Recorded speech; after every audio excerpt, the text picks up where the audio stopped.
जय Hind media students, कैसे हो आप? आई होप कि आप अच्छे होंगे। डियर फर्स्ट ईयर की तैयारी में जोरों शोरों से लगे हुए हों। आज आपका परीक्षा बहुत ही अच्छा गया होगा। जैसे कि हमने वादा किया था 80% क्वेश्चन मेरे पढ़ाए हुए सवालों में से आएगा, लेकिन बातें कुछ ऐसी हुई कि 100% क्वेश्चन मेरे पढ़ाए गए सवालों में से आए। आपने F1 और F2 का क्वेश्चन जरूर मैच किया होगा। जो भी क्लासेस आप लोग को दिए गए हैं, जो गेस पर दिए गए हैं, उनसे क्वेश्चन मैच करके जरूर देख लें एक बार। सारे क्वेश्चन 100% क्वेश्चन वहीं से पूछे गए। आई होप कि आपका एग्जाम बहुत अच्छा गया हो। अब आगे बारी है F3 और F4 की।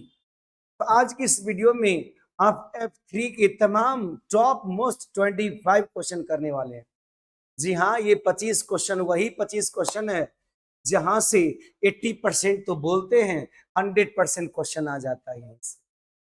तो चलिए बिना समय गवाए हुए शुरू करते हैं। आ जाते हैं अपने क्वेश्चन के सिलसिलेवार क्रमबद्ध सीक्वेंस पे आएंगे। ये रहा पहला क्वेश्चन आज का। ये टॉप मोस्ट क्वेश्चन है, ये तो आप लोग को विश्वास अच्छे से हो गई होगी। अब ये क्वेश्चन पे विशेष ध्यान दीजिए अच्छे से। आइए पहला क्वेश्चन नंबर 1 क्या कहता है समझेंगे। प्रारंभिक बाल अवस्था देखभाल एवं शिक्षा, इसे कहते हैं शॉर्ट में ECCE, अर्ली करके चाइल्डहुड, केयर एंड चाइल्डहुड और एजुकेशन। इस पर विशेष ध्यान देना है कि प्रमुख अवधारणाओं और वर्तमान में इसकी आवश्यकताओं को स्पष्ट करिए। बहुत बार क्वेश्चन पूछा था, ये कई बार प्रश्न आता है कि आपको टॉपिक देखिए। आप जैसे F3 में पढ़ना स्टार्ट करेंगे तो आप पहले बुक के ही नाम देख लेंगे। बुक का ही नाम क्या है? ECCE। इसे क्या कहते हैं? Early childhood care and education. इसमें आप विशेष ध्यान रखेंगे कि ये जो early childhood care and education होता है, ये कहाँ तक के वर्षों को बच्चे को मिलता है? ये जन्म से लेकर के 8 वर्ष तक की आयु तक के बच्चों के लिए उचित देखभाल और पोषण और स्वास्थ्य और प्रारंभिक शिक्षा के प्रबंधन से। ये जो बनाए गए हैं ECCE, वो मुख्य रूप से बनाए गए हैं किसके लिए? 0 से लेकर 8 ईयर्स, 0 से लेकर 8 ईयर्स तक के बच्चों के लिए मुख्य रूप से बनाए गए। इसमें आयु सीमा में बच्चों क्या ध्यान देना पड़ता है? बच्चों के लिए देखभाल, पोषण, स्वास्थ्य और प्रारंभिक शिक्षा पर विशेष ध्यान दी जाती है। Okay, clear? आई ECCE केवल अक्षर या संख्या ज्ञान तक सीमित नहीं है, बल्कि यह बच्चों के सर्वांगीण विकास की एक वैज्ञानिक और मनोवैज्ञानिक प्रक्रिया है जो उन्हें भावी जीवन के लिए तैयारी करती है। ECCE का प्रमुख अवधारणाएं क्या क्या है? चलिए जानते हैं इसकी प्रमुख अवधारणाओं को। एकदम क्लास रेगुलर करिए, अच्छे से करिए, बेहतर करिए। सब क्वेश्चन आपके एग्जाम में आने वाला सब करवाते हैं।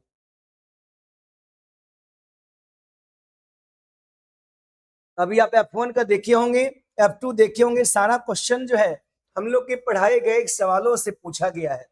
100% क्वेश्चन आया है। हमने वादा तो सिर्फ 80 का किया था, लेकिन 100% आ रहा है, ये आप लोग के लिए अच्छी बात है। पहला आता है समग्र विकास और होलिस्टिक डेवलपमेंट। कई बार पूछता है 360 डिग्री का डेवलपमेंट क्या कहलाता है? Holistic development. इसके अंतर्गत बच्चे का शारीरिक, मानसिक, सामाजिक, भाषाई और भावात्मक विकास शामिल होता है। यानी कि PCSE में एक लैंग्वेज जोड़ दीजिएगा, PCSE में एक भाषाई खाली जोड़ दीजिएगा, बाकी वही सब चीज है। यह अवधारणा मानती है कि विकास के सभी आयाम एक दूसरे से क्या होता है? गहराई से जुड़े होते हैं। नंबर सेकेंड, बाल केंद्रित दृष्टिकोण से अगर देखा जाए, चाइल्ड सेंट्रिक, आपका चाइल्ड सेंट्रिक अप्रोच के हिसाब से देखा जाए तो इसमें शिक्षा और गतिविधियां शिक्षक की सुविधा, तरह की सुविधा अनुसार क्या होता है? नहीं, बल्कि बच्चे की रुचियों के हिसाब से होता है। यहाँ पे टीचर सेंटर्ड की बात नहीं हम कर रहे हैं, या चाइल्ड सेंट्रिक अप्रोच की बात कर रहे हैं, तो फिर बच्चे के हिसाब से ना होगा। आवश्यकताओं और सीखने की गति के अनुसार तय की जाएगी कि बच्चा कैसा है, क्या आवश्यकता है बच्चे को सीखने का, उसके हिसाब से तय होगी। राइट, आइए नेक्स्ट आगे आते हैं अगले क्वेश्चन में। अगले इसका पॉइंट है कि खेल आधारित शिक्षा, प्ले बेस्ड लर्निंग, बच्चों के लिए जो बच्चे शिशुअवस्था में होते हैं, शिशुअवस्था मेंटली कहा जाए तो 0 से लेके 2 ईयर्स होता है, बट अगर शिशुअवस्था अगर सोशली कहा जाए तो 0 से लेके 5 या 6 ईयर्स का होता है। उसमें सबसे पहली होती है, यही मेथड का प्रयोग होता है बच्चों को सिखाने के लिए, play based method. Play based learning का है ये भी तरीका बहुत अच्छा होता है बच्चों को सिखाने के लिए। मनोवैज्ञानिक के अनुसार छोटे छोटे बच्चे जो होते हैं खेल के माध्यम से सबसे बेहतर सीख सकते हैं। खेल केवल मनोरंजन नहीं है बल्कि उनके ज्ञान निर्माण का प्राथमिक और सबसे स्वाभाविक माध्यम होता है। खेल के तरीका से बच्चा बहुत कुछ सीख जाता है और जल्दी सीख जाता है, इससे जल्दी सीखने को मिलता है। नंबर सेकेंड करा कि देखभाल और शिक्षा का एकीकरण। छोटे बच्चों के लिए एक केवल जो है किताबी शिक्षा पर्याप्त नहीं है, उनका क्या है स्वास्थ्य और मानसिक सुरक्षा, पोषण, केयर शिक्षा जितना भी महत्वपूर्ण है। यानी कि कहें तो बच्चा केवल हम इतना ही नहीं कहेंगे कि एजुकेशन देंगे, हम उसके स्वास्थ्य और पोषण पे भी ध्यान देंगे। एजुकेशन के साथ साथ स्वास्थ्य और पोषण पे भी ध्यान देंगे। वर्तमान समय में ईसीसीई की आवश्यकता क्या है? पहला, मस्तिष्क का तीव्र विकास हो, मेंटली बच्चा काफी ग्रो करे। आधुनिक न्यूरोलॉजिकल और शोध प्रमाणित करते हैं कि मानव मस्तिष्क का लगभग 85%, 85% जो होता है विकास 6 वर्ष की आयु तक हो जाता है। 6 वर्ष की आयु तक में 85% मानव के विकास का दिमाग जो है विकसित कर जाता है।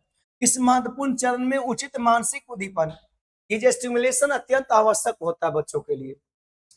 नेक्स्ट नंबर 2 कह रहा है कि आप पारिवारिक संरचना में बदलाव लाना। पारिवारिक जो संरचना होते हैं उसमें काफी चेंजिंग आना। आज के दौर में संयुक्त परिवार टूट रहे हैं और एकल परिवार जो न्यूक्लियर फैमिलीज की संख्या बढ़ रही है, जहां माता पिता दोनों कामकाजी होते हैं। ऐसे में बच्चों को सुरक्षित और ज्ञानवर्धक माहौल देने के लिए ईसीसीई केंद्रों जैसी आंगनबाड़ी की भारी आवश्यकता है। अब गार्जियन के पास उतना टाइम नहीं है कि बच्चों को हाथ पकड़ के उसको सिखाए, उसको हर चीज को बार बार कह के दोहराए, इतना समय नहीं है अब। इसलिए आज के समय में तो बहुत जरूरी है ईसीसीई मतलब आंगनबाड़ी जैसे केंद्रों का। आइए नेक्स्ट आगे बढ़े, अगला आते हैं इसका विद्यालय तत्परता क्या है? School readiness.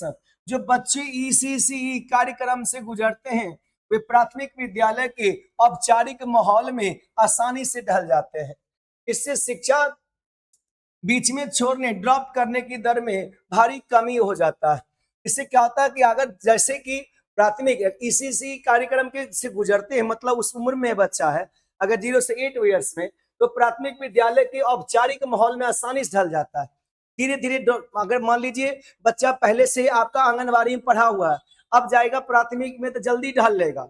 डायरेक्टली प्राथमिक में डालिएगा तो ढलेगा नहीं तो फिर क्या करेगा, स्कूल में ड्रॉप आउट करेगा, बार बार स्कूल छोड़ेगा, स्कूल से दरकिनार करने की कोशिश करेगा। ये सब कम हो जाएगा अगर वो मतलब प्रोसेस 1 स्टेप 1 से स्टेप 2 में जाएगा तो ज्यादा आसानी होगा।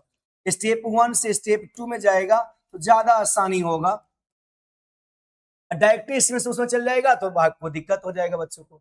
निष्कर्ष क्या इसका समझिएगा, प्रारंभिक बाल अवस्था देखभाल एवं शिक्षा कोई तरह की विलासिता नहीं है बल्कि हर बच्चे को बुनियादी अधिकार है। ये विलासिता को तो समझते हैं, वो ऐसो आराम की जीवन नहीं है, वो एकदम ठाट से बच्चा बैठे रहेगा, खूब खिलाइए उसको, खूब अच्छे पौष्टिक आहार पर ध्यान दीजिए, केयर पे ध्यान दीजिए, ऐसा विलासिता नहीं है।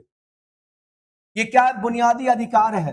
वर्तमान परिदृश्य में बच्चों की जन्मजात क्षमताओं को निखारने, उनकी प्राथमिक शिक्षा के लिए तैयार करने और एक सशक्त समाज के निर्माण के लिए गुणवत्तापूर्ण ईसीसीई अत्यंत आवश्यक है।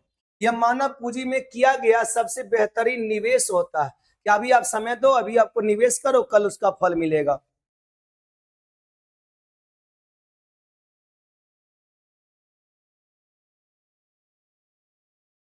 अभी आप निवेश करोगे तो कल उसका फल मिलेगा।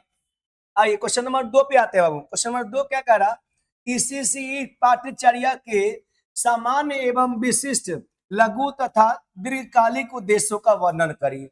ईसीसी से एगो क्वेश्चन रहबे करेगा, अच्छा से पढ़ लीजिए आप लोग।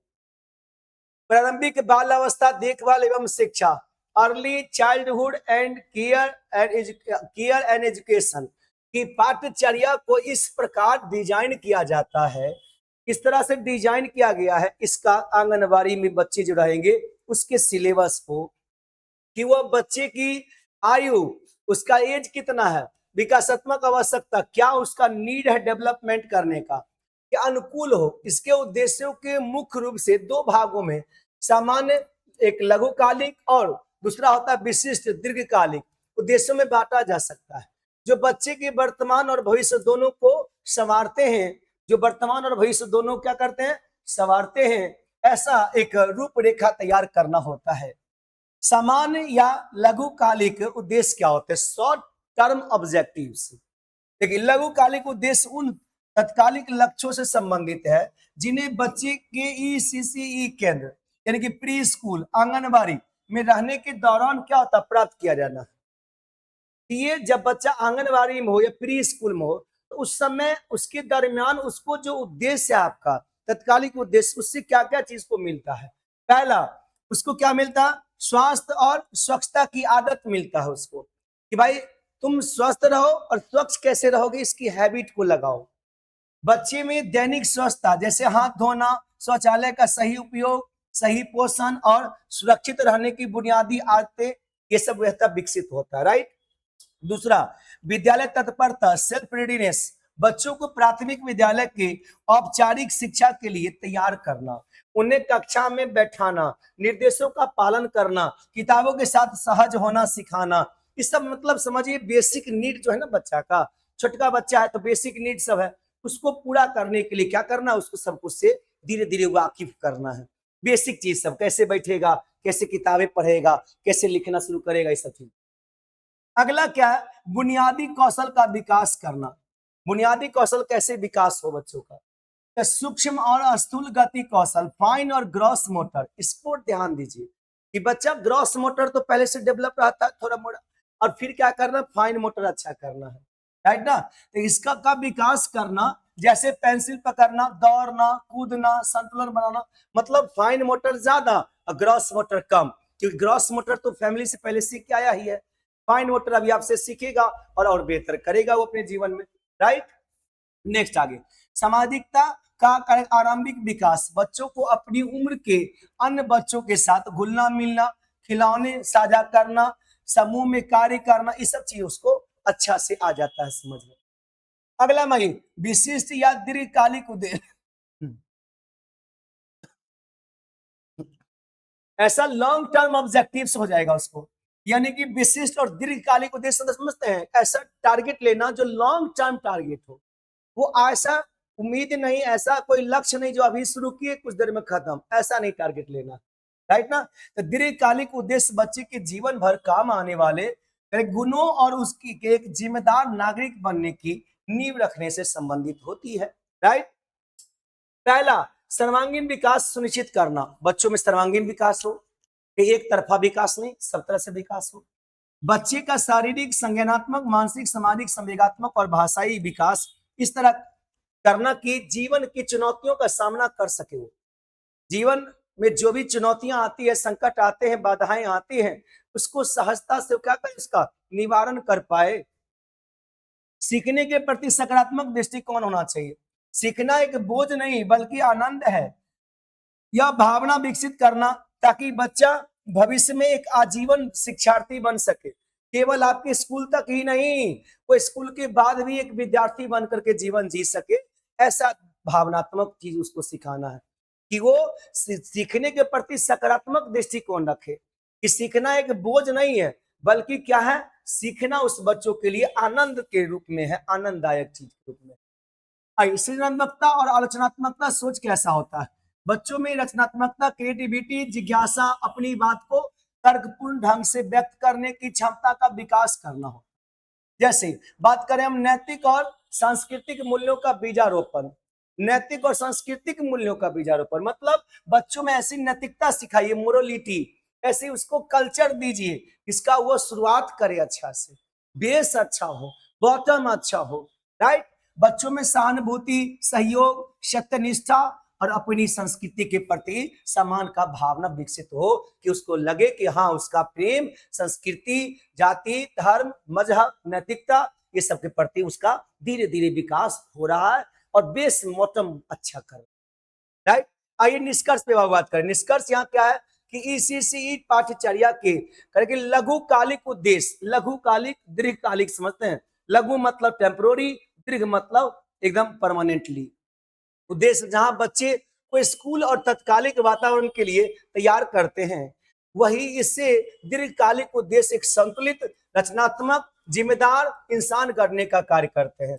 एक आदर्श ईसीसी कार्यक्रम इन दोनों उद्देश्यों के बीच बेहतरीन संतुलन बनाकर बच्चों को स्वर्णिम विकास की मार्ग कोशिश करता है।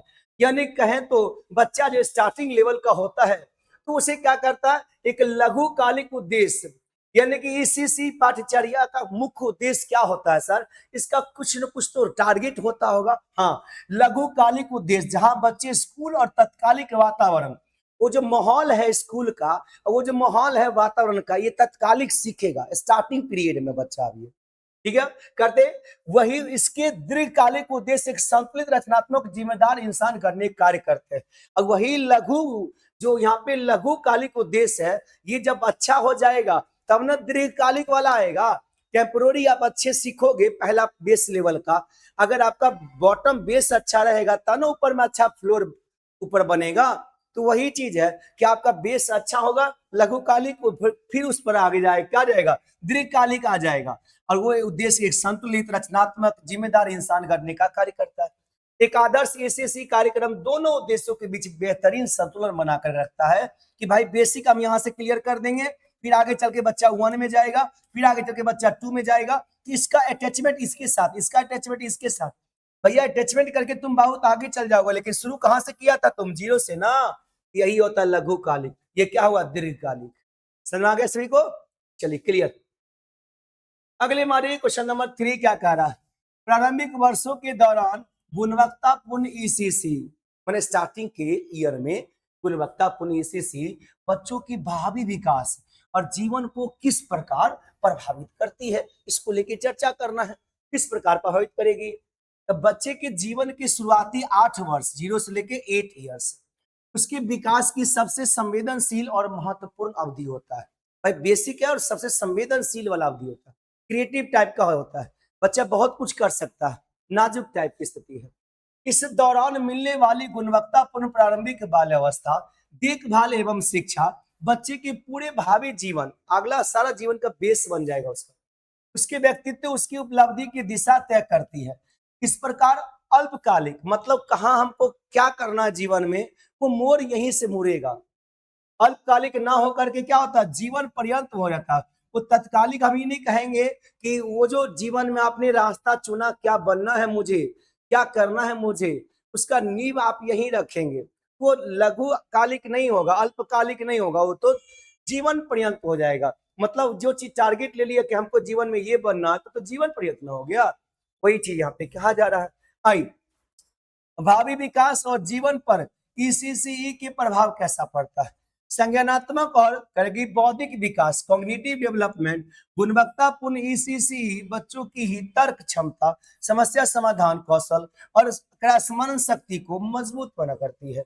शोध बताते हैं कि जिन बच्चों ने अच्छी प्री स्कूल शिक्षा प्राप्त की होती है, वे प्राथमिक और उच्च कक्षाओं में गणित और विज्ञान जैसे विषयों में बेहतर प्रदर्शन करते हैं। और उससे क्या होता है, बेस उसका अच्छा रहेगा तो आगे जल्दी सीख लेगा बच्चा, राइट ना। आइए बाबू, भाषाई और संवाद कौशल, कैसे उसका लैंग्वेज अच्छा होगा, संवाद कैसे कर पाएगा। प्रारंभिक वर्षों में कहानियां, कविताओं और बातचीत के माध्यम से बच्चों का शब्दकोश, वोकैबुलरी तेजी से बढ़ता है। स्टार्टिंग लेवल में क्या होता है, बच्चा जल्दी सीखता भी है, राइट ना। वे अपनी भावनाओं और विचारों को स्पष्ट रूप से व्यक्त करना सीखते हैं, जो भविष्य में क्या उन्हें आत्मविश्वास का आधार बनता है। दूसरा क्या कह रहा, सामाजिक और संवेगात्मक स्थिरता, सोशियो इमोशनल स्टेबिलिटी कैसा होता है, सामाजिक टाइप का, संवेगत यानी कि बच्चे किस तरह से अपने से माँ की भावना होती है ना, संवेग, उसी तरह से इमोशन और सोशल कैसे हो पाता है, किसको सीखना है। इसी केंद्रों में बच्चे अपनी बारी का इंतजार करना, दूसरों की भावनाओं का सम्मान करना, अपने करेगी गुस्से या निराश को नियंत्रित करना, ये सब क्या होता है, सीखते हैं। यह संवेगात्मक बुद्धिमत्ता उन्हें भविष्य में एक अच्छा लीडर और टीम प्लेयर बनाती है कि भाई सबको लेके चलना, सामाजिक दृष्टिकोण बच्चा में ज्यादा बेहतर हो रहा, तो सबको लेके चलना है, सबको लेके चलना है, तो भविष्य में क्या करेगा, सामाजिक कार्यों में, चाहे टीम लीडर बनने में, इस सब में उसको अच्छा ये चीज बेहतर होता है कि उसका ज्ञान पहले से उसे मिला हुआ है। आई आर्थिक आगे कह रहा है आर्थिक और व्यवसायिक सफलता। नोबेल पुरस्कार विजेता अर्थशास्त्री यानी कि जेम्स हैकमैन के अध्ययन के अनुसार प्रारंभिक की शिक्षा में किया गया निवेश भविष्य के सबसे अधिक रिटर्न, यानी कि अभी जो निवेश करोगे ना तो सबसे ज्यादा रिटर्न पाओगे अपनी लाइफ में। कब? जब आप ईसीसी 0 से लेके 8 इयर्स के समय आप निवेश करोगे बच्चों के तब। गुणवत्तापूर्ण ईसीसी प्राप्त करने वाले बच्चे बड़े होकर के बेहतर रोजगार प्राप्त करते हैं और अपराध या नशे जैसी प्रवृत्ति से क्या होता है, दूर हो जाते हैं। ये सब निवेश कहाँ प्राप्त होगा, ये अभी ईसीसी की बात करें।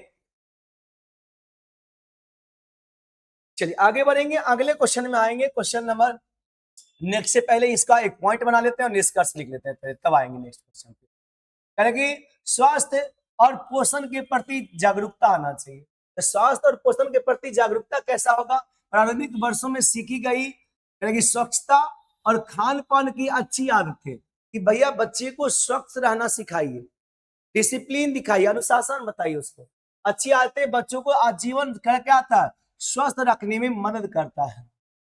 पहला निष्कर्ष इसका देख लीजिए, गुणवत्तापूर्ण ईसीसी केवल शैक्षिक कार्यक्रम नहीं है, बल्कि यह मानव जीवन के विकास की एक जादुई है।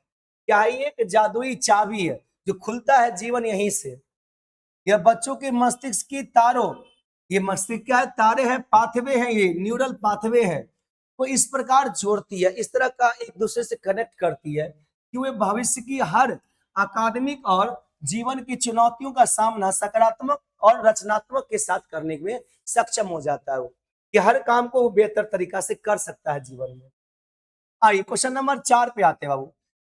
बाल विकास के विभिन्न आयामों जैसे कि शारीरिक, मानसिक, सामाजिक, संवेगात्मक, भाषाई, ये सब क्या होता है, विकास के विभिन्न अवस्थाओं का चर्चा करिए।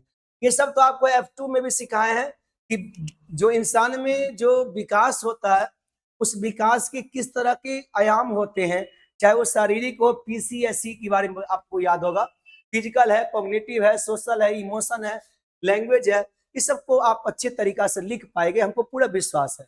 और आप F1 F2 वाले पेपर में सब क्वेश्चन बनाए भी अच्छे से, तो ये सब क्वेश्चन तो देखने मात्र आप अच्छा कर लेंगे। चलिए फिर भी स्पीड में एक बार हम बता देते हैं, आगे निकल जाएंगे। क्योंकि बाल विकास एक निरंतर चलने वाली जटिल प्रक्रिया है जिसमें बच्चा जन्म से लेकर के परिपक्वता तक विभिन्न शारीरिक और मानसिक परिवर्तनों से गुजरता है। जन्म से लेकर परिपक्वता तक, राइट ना, जहां तक जन्म से लेकर परिपक्वता तक, इसका इस विकास को बेहतर ढंग से समझने के लिए विभिन्न आयामों और तरह की अवस्थाओं को वर्गीकृत किया गया है। डिफरेंट टाइप के डायमेंशन है और स्टेज है। कौन कौन सा? पहला, बाल विकास के प्रमुख आयाम कौन कौन से? पहला है शारीरिक विकास, फिजिकल कैसे करता है बच्चा को। इसमें बच्चे के शारीरिक आकार, वजन, अनुपात में वृद्धि शामिल है। इसके दो प्रमुख भाग होते हैं, एक ग्रॉस मोटर, एक फाइन मोटर, चलना, दौड़ना, संतुलन बनाना, ये सब। दूसरा क्या होता है? फाइन मोटर, जैसे कि उंगलियों से कोई चित्र बनाना, वस्तु पकड़ना, सुई धागा वाला काम, ये सब क्या होता है? Fine motor. दूसरा मान जाइए मानसिक संज्ञानात्मक, इसे कहते हैं मानसिक या संज्ञानात्मक। यह बच्चे के सोचने, समझने, तर्क करने, याद रखने और निर्णय लेने की क्षमताओं का विकास करता है। जीन प्यारी के अनुसार बच्चे सक्रिय रूप से अपने ज्ञान का निर्माण स्वयं करते हैं। सक्रिय क्या करते हैं? ज्ञान का निर्माण स्वयं करते हैं, किसी पर डिपेंडेंट नहीं होते वो। सामाजिक विकास, सोशल डेवलपमेंट, समाज के नियमों को समझना, परिवार के बाहर दोस्त बनाना, सहयोग करना, समाज के अनुकूल व्यवहार करना सामाजिक विकास कहलाता है। और सोशल डेवलपमेंट बच्चा में काफी आ जाता है तब जब ईसीसी के दरमियान उसको आगे बाकी अपने दोस्त से अपने पीर असेसमेंट होता है, तो उससे क्या होता है, उसको सोशल का समझ आने लगता है बच्चे में। अगले में आइए नेक्स्ट, अगला कह रहा आयाम का अगला आयाम संवेगात्मक और विकास वाला आयाम। प्रेम वाला, क्रोध वाला, भय वाला, ईर्ष्या वाला जैसी भावनाओं को विकसित कर लेता है। उन्हें उचित परिस्थितियों में नियंत्रित तरीके से व्यक्त करने का संवेदनात्मक विकास का हिस्सा हो जाता है। बच्चे में धीरे धीरे ये भावना आ जाने लगता है कि वो इमोशन वाला कैसे कंट्रोल करे। इमोशन भी दो टाइप का होता है, पॉजिटिव इमोशन एवं निगेटिव इमोशन, तो दोनों पर कंट्रोल कर लेता है बच्चा। फिर आगे आता है भाषाई विकास, लैंग्वेज डेवलपमेंट कैसे करता है। छोटा बच्चा अगर आपका 0 से लेकर 8 इयर्स तक के बच्चों की बात करें तो वह ध्वनियों को पहचानना, शब्द बोलना, वाक्य बनाना, संचार के लिए इस भाषा का सही प्रयोग करना धीरे धीरे बेसिक बना करके अच्छे लेवल में आ जाता है। राइट ना। अगला बात करेंगे नेक्स्ट आगे इसके बाद कि विकास की प्रमुख अवस्थाएं क्या क्या है। ठीक ना। पहला, गर्भावस्था में बच्चा यहाँ से विकास शुरू करता है, गर्भाधान से जन्म तक। ये विकास की सबसे तीव्र अवस्था होता है, जहां माँ के गर्भ में भ्रूण का करके शारीरिक ढांचा तैयार होता है। ठीक ना। तो माँ के करके यहाँ पे बच्चा विकास का सबसे तीव्र अवस्था, जहां माँ के गर्भ में क्या करता है, भ्रूण का शारीरिक तैयार करता है। यहाँ पे फिजिकली बच्चा का यहाँ पे स्ट्रॉन्गेस्ट बनना शुरू हो जाता है। शिशुअवस्था इसका होता है जन्म के बाद का, ये जन्म से पहले का स्टेज है, प्रीनेटल स्टेज। शिशुअवस्था, इस अवस्था में बच्चा अपनी इंद्रियों के माध्यम से सीखता है। शारीरिक विकास बहुत तेजी से होता है। बच्चा चलना, बुनियादी शब्द करके बोलना सीख जाता है। और ये सब स्टार्टिंग में कब होता है, शिशुअवस्था 0 से लेकर 2 वर्ष में। फिर आता है प्रारंभिक बाल अवस्था, अर्ली चाइल्डहुड, 2 से लेकर 6 वर्ष। इसे खिलौने की आयु भी कहा जाता है। इसमें भाषाई विकास और जिज्ञासा सबसे चरम पर होती है। बच्चा बहुत सवाल पूछता है इसमें, ये बहुत जिज्ञासु वाला उम्र है, बार बार पूछेगा क्यों, कैसे, कहाँ, इसलिए। उत्तर बाल अवस्था, लेटर चाइल्डहुड, 6 से लेकर 12, इसे विद्यालय की आयु कहा जाता है। इस दौरान तार्किक सोच विकसित होती है और बच्चा समूह गैंग में रहना पसंद करता है। निष्कर्ष समझिए इसका। निष्कर्ष क्या करा, बाल विकास के सभी आयाम एक दूसरे पर क्या करता, निर्भर करते हैं। जैसे कि कमजोर शारीरिक विकास बच्चे के मानसिक और सामाजिक विकास में भी क्या होता है, धीमा कर सकता है। अगर उसका शारीरिक विकास अगर कमजोर है तो फिर मानसिक विकास भी क्या होता है, कमजोर रहता है। जैसे आगे कोई किसी का फिजिकल नहीं अच्छा है तो उसका मेंटल पर असर पड़ता है ना। एक स्वस्थ शरीर में स्वस्थ मस्तिष्क का निवास होता है। इसी प्रकार विकास के प्रत्येक तरह की अवस्था की अपनी विशेष आवश्यकताएं होती है और उस आवश्यकता के अकॉर्डिंग बच्चे डेवलप करते हैं। आई होप कि आप F1 और F2 में डायग्राम भी अच्छा बनाए होंगे। उसी तरह से डायग्राम यहाँ भी आपको अच्छा सेट करना है। डायग्राम बनाना बहुत जरूरी, डायग्राम बनाएंगे तो आपका नंबर और बेहतर मिलेगा बाकी बच्चों की तुलना में। डायग्राम यहाँ भी आप अच्छे से बना लेंगे। आइए क्वेश्चन नंबर 5 पर बाबू, बच्चे कैसे सीखते हैं और प्रारंभिक वर्षों में उनके सीखने की प्रक्रिया कैसे विकसित होती है, चलिए इसका चर्चा करें। परंपरागत धारणा के विपरीत बच्चे कोरा कागज, ब्लैंक स्लेट नहीं होते हैं। अब पहला अलग सोचता, अब परंपरागत धारणा अगर कहें तो बच्चा बहुत कुछ घर से सीख के आता है, अपने आस पड़ोस से ज्ञान का पिटारा लेके आता है। आधुनिक बाल मनोविज्ञान यह मानता है कि बच्चे जन्मजात जिज्ञासु होते हैं और ज्ञान के सक्रिय निर्माता होते हैं। प्रारंभिक वर्षों में उनका मस्तिष्क स्पंज की तरह होता है, जो बहुत जल्दी ज्ञान को सोख लेता है, जो अपने आसपास के वातावरण के हर छोटी छोटी जानकारी को तेजी से क्या करता है, सोखता है। वैसे स्पंज की तरह होता है, सही बातों को जल्दी क्या करता है, सोख लेता है। वो ऐसा स्पंज होता है उसका दिमाग बच्चा का। बच्चे कैसे सीखते हैं, खेल के माध्यम से, लर्निंग दो प्ले के माध्यम से। छोटे बच्चे के लिए खेल की उनका काम है ब्लॉक बनाना, मिट्टी से खेलना या लुका छिपी खेलना। इन सब के दौरान क्या करते हैं, वे गणित, भौतिकी और सामाजिक नियम को सीखते हैं खेल के माध्यम से भी। अनुकरण द्वारा, लर्निंग बाय इमिटेशन, बच्चे महान नक्सली होते हैं, नकल बहुत जल्दी कर लेते हैं, इमिटेशन बहुत जल्दी कर लेते हैं। माता पिता का, शिक्षक का, बड़ों का व्यवहार, बोलने के तरीके, हाव भाव देख करके तेजी से क्या करते हैं, सीख लेते हैं, ग्रहण कर लेते हैं बातों को। फिर आगे आता है नेक्स्ट में, खोज और अन्वेषण से, एक्सप्लोरेशन और इंक्वायरी करके जल्दी सीखते हैं। कोई चीज को पूछेंगे बार बार, बच्चों में हर चीज को छूने, मुंह में डालने और खोलने की जिज्ञासा होती है। ये क्या है, यह कैसे होता है, जैसे उनके सवाल उनके सीखने का मुख्य तरीका होता है। बार बार क्या, कैसे, क्यों, ये प्रश्न बार बार करेगा वो। प्रयास एवं त्रुटि, ट्रायल और एरर मेथड, बच्चे करे गिरकर चलना सीखते हैं और गलतियां करके चीजें को सीखते हैं। मतलब एरर ट्रायल मेथड, गलतियां करेगा फिर सीखेगा वो, गलतियां करेगा फिर सीखेगा वो। वे स्वयं प्रयोग करते हैं और परिणाम देख करके सीख भी लेते हैं अपने से। स्वयं गलती होगा तो फिर आगे चल के सुधार लेते हो। राइट, बहुत अच्छा है। प्रारंभिक वर्षों में सीखने की प्रक्रिया का विकास कैसे होता है, बच्चा स्टार्टिंग स्टेज में उसके जो सीखने की प्रक्रिया होता है, इसका विकास किस तरह का होता है, चलिए समझिए। करके इंद्रिया जनित सीखना, सेंसरी लर्निंग, स्टार्टिंग में बच्चे क्या होते हैं, अपने ज्ञान इंद्रियों सीखता है, आंख, कान, नाक, मुंह, त्वचा, इस सबसे सीखेगा। राइट ना। जन्म से 2 वर्ष तक जीन पियाजे की संवेदी पेशीय अवस्था, बच्चे अपनी 5 ज्ञान इंद्रिया, देखना, सुनना, छूना, ये सब सीखता है। ये सब के माध्यम से क्या करता है, दुनिया को समझता है। दूसरा कह रहा है कि मूर्त अवस्थाओं का सीखना, कॉन्क्रीट लर्निंग। 2 से लेकर 6 वर्ष तक की आयु के बच्चे जो होते हैं, बच्चे केवल उन चीजों को बेहतर समझ पाते हैं जिन्हें वो सामने देख पाते हैं, छू पाते हैं। कॉन्क्रीट वाला जो मूर्त हो, जो चीज दिखता हो, छू सकते हैं, गिन सकते हैं, उसको जल्दी सीखेगा। और जो अमूर्त है, मन में चलता हो और काल्पनिक टाइप का, उसे जल्दी नहीं सीखेगा।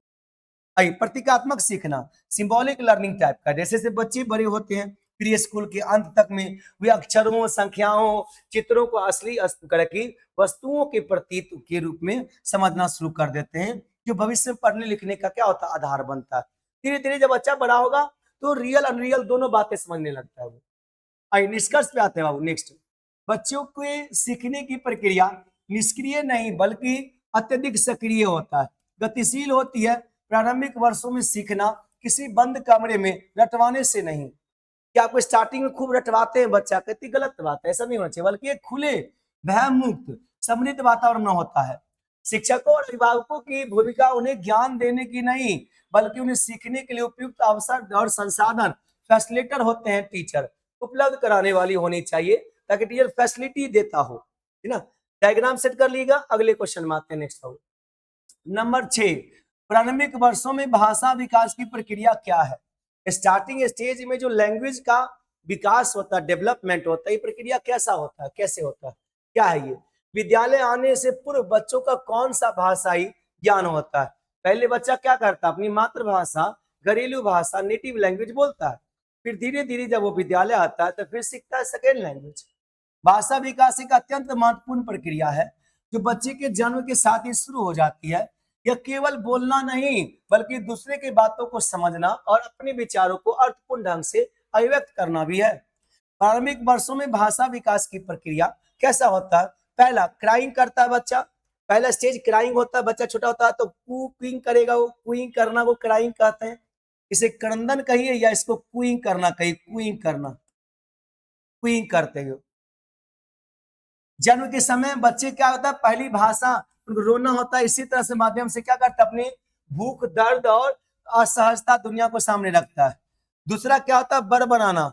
बर बनाना क्या होता है, जैसे आपको बच्चा ऐसे बोलेगा पा पा बा बा, यहाँ खाली बोलेगा पा पा, ऐसे करके लगभग 3 से 4 महीने की आयु में बच्चा निरर्थक ध्वनियां जैसे पा बा निकालना शुरू करता है।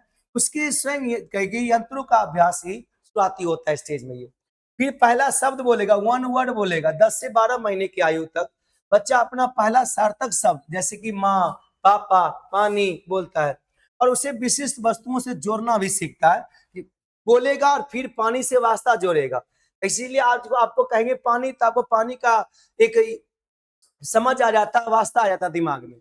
अगर आपको बोलेंगे जैसे कि पापा, तो आपके पापा का एक इमेज आ जाता होगा माइंड में कि हाँ, उनको देखने का आप कह सकते हैं कि हाँ यही है पापा, ये समझ आ जाता है बच्चों में।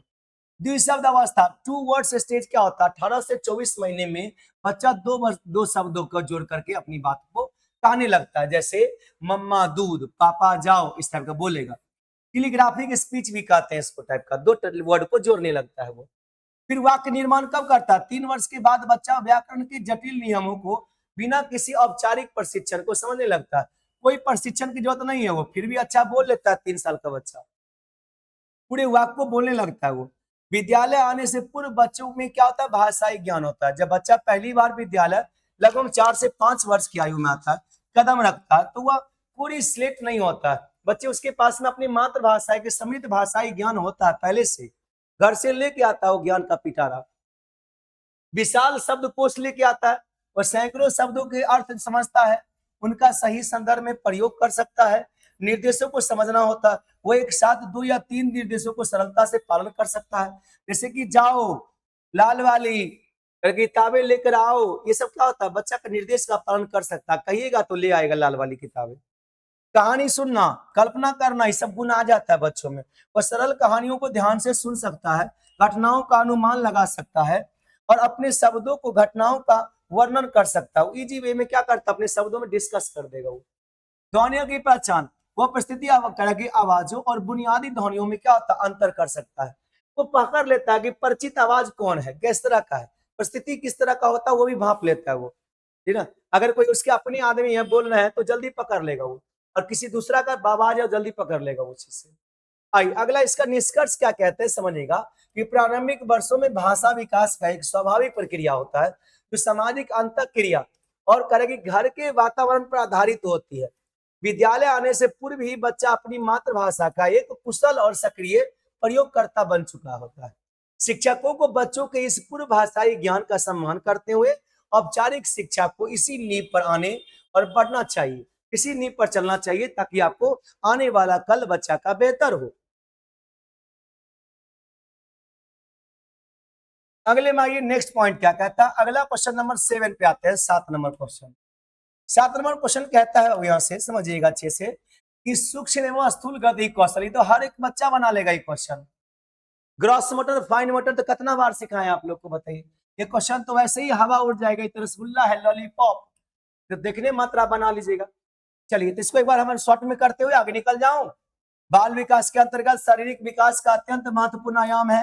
शारीरिक विकास को मुख्य रूप से क्या होता है, गत्यात्मक विकास यानी कि मोटर डेवलपमेंट के रूप में देखा जाता है। इसे दो प्रमुख श्रेणियों में बांटा गया है, स्थूल गति कौशल और सूक्ष्म गतिज कौशल। राइट, स्थूल गतिज कौशल क्या होता है, ग्रॉस मोटर स्किल।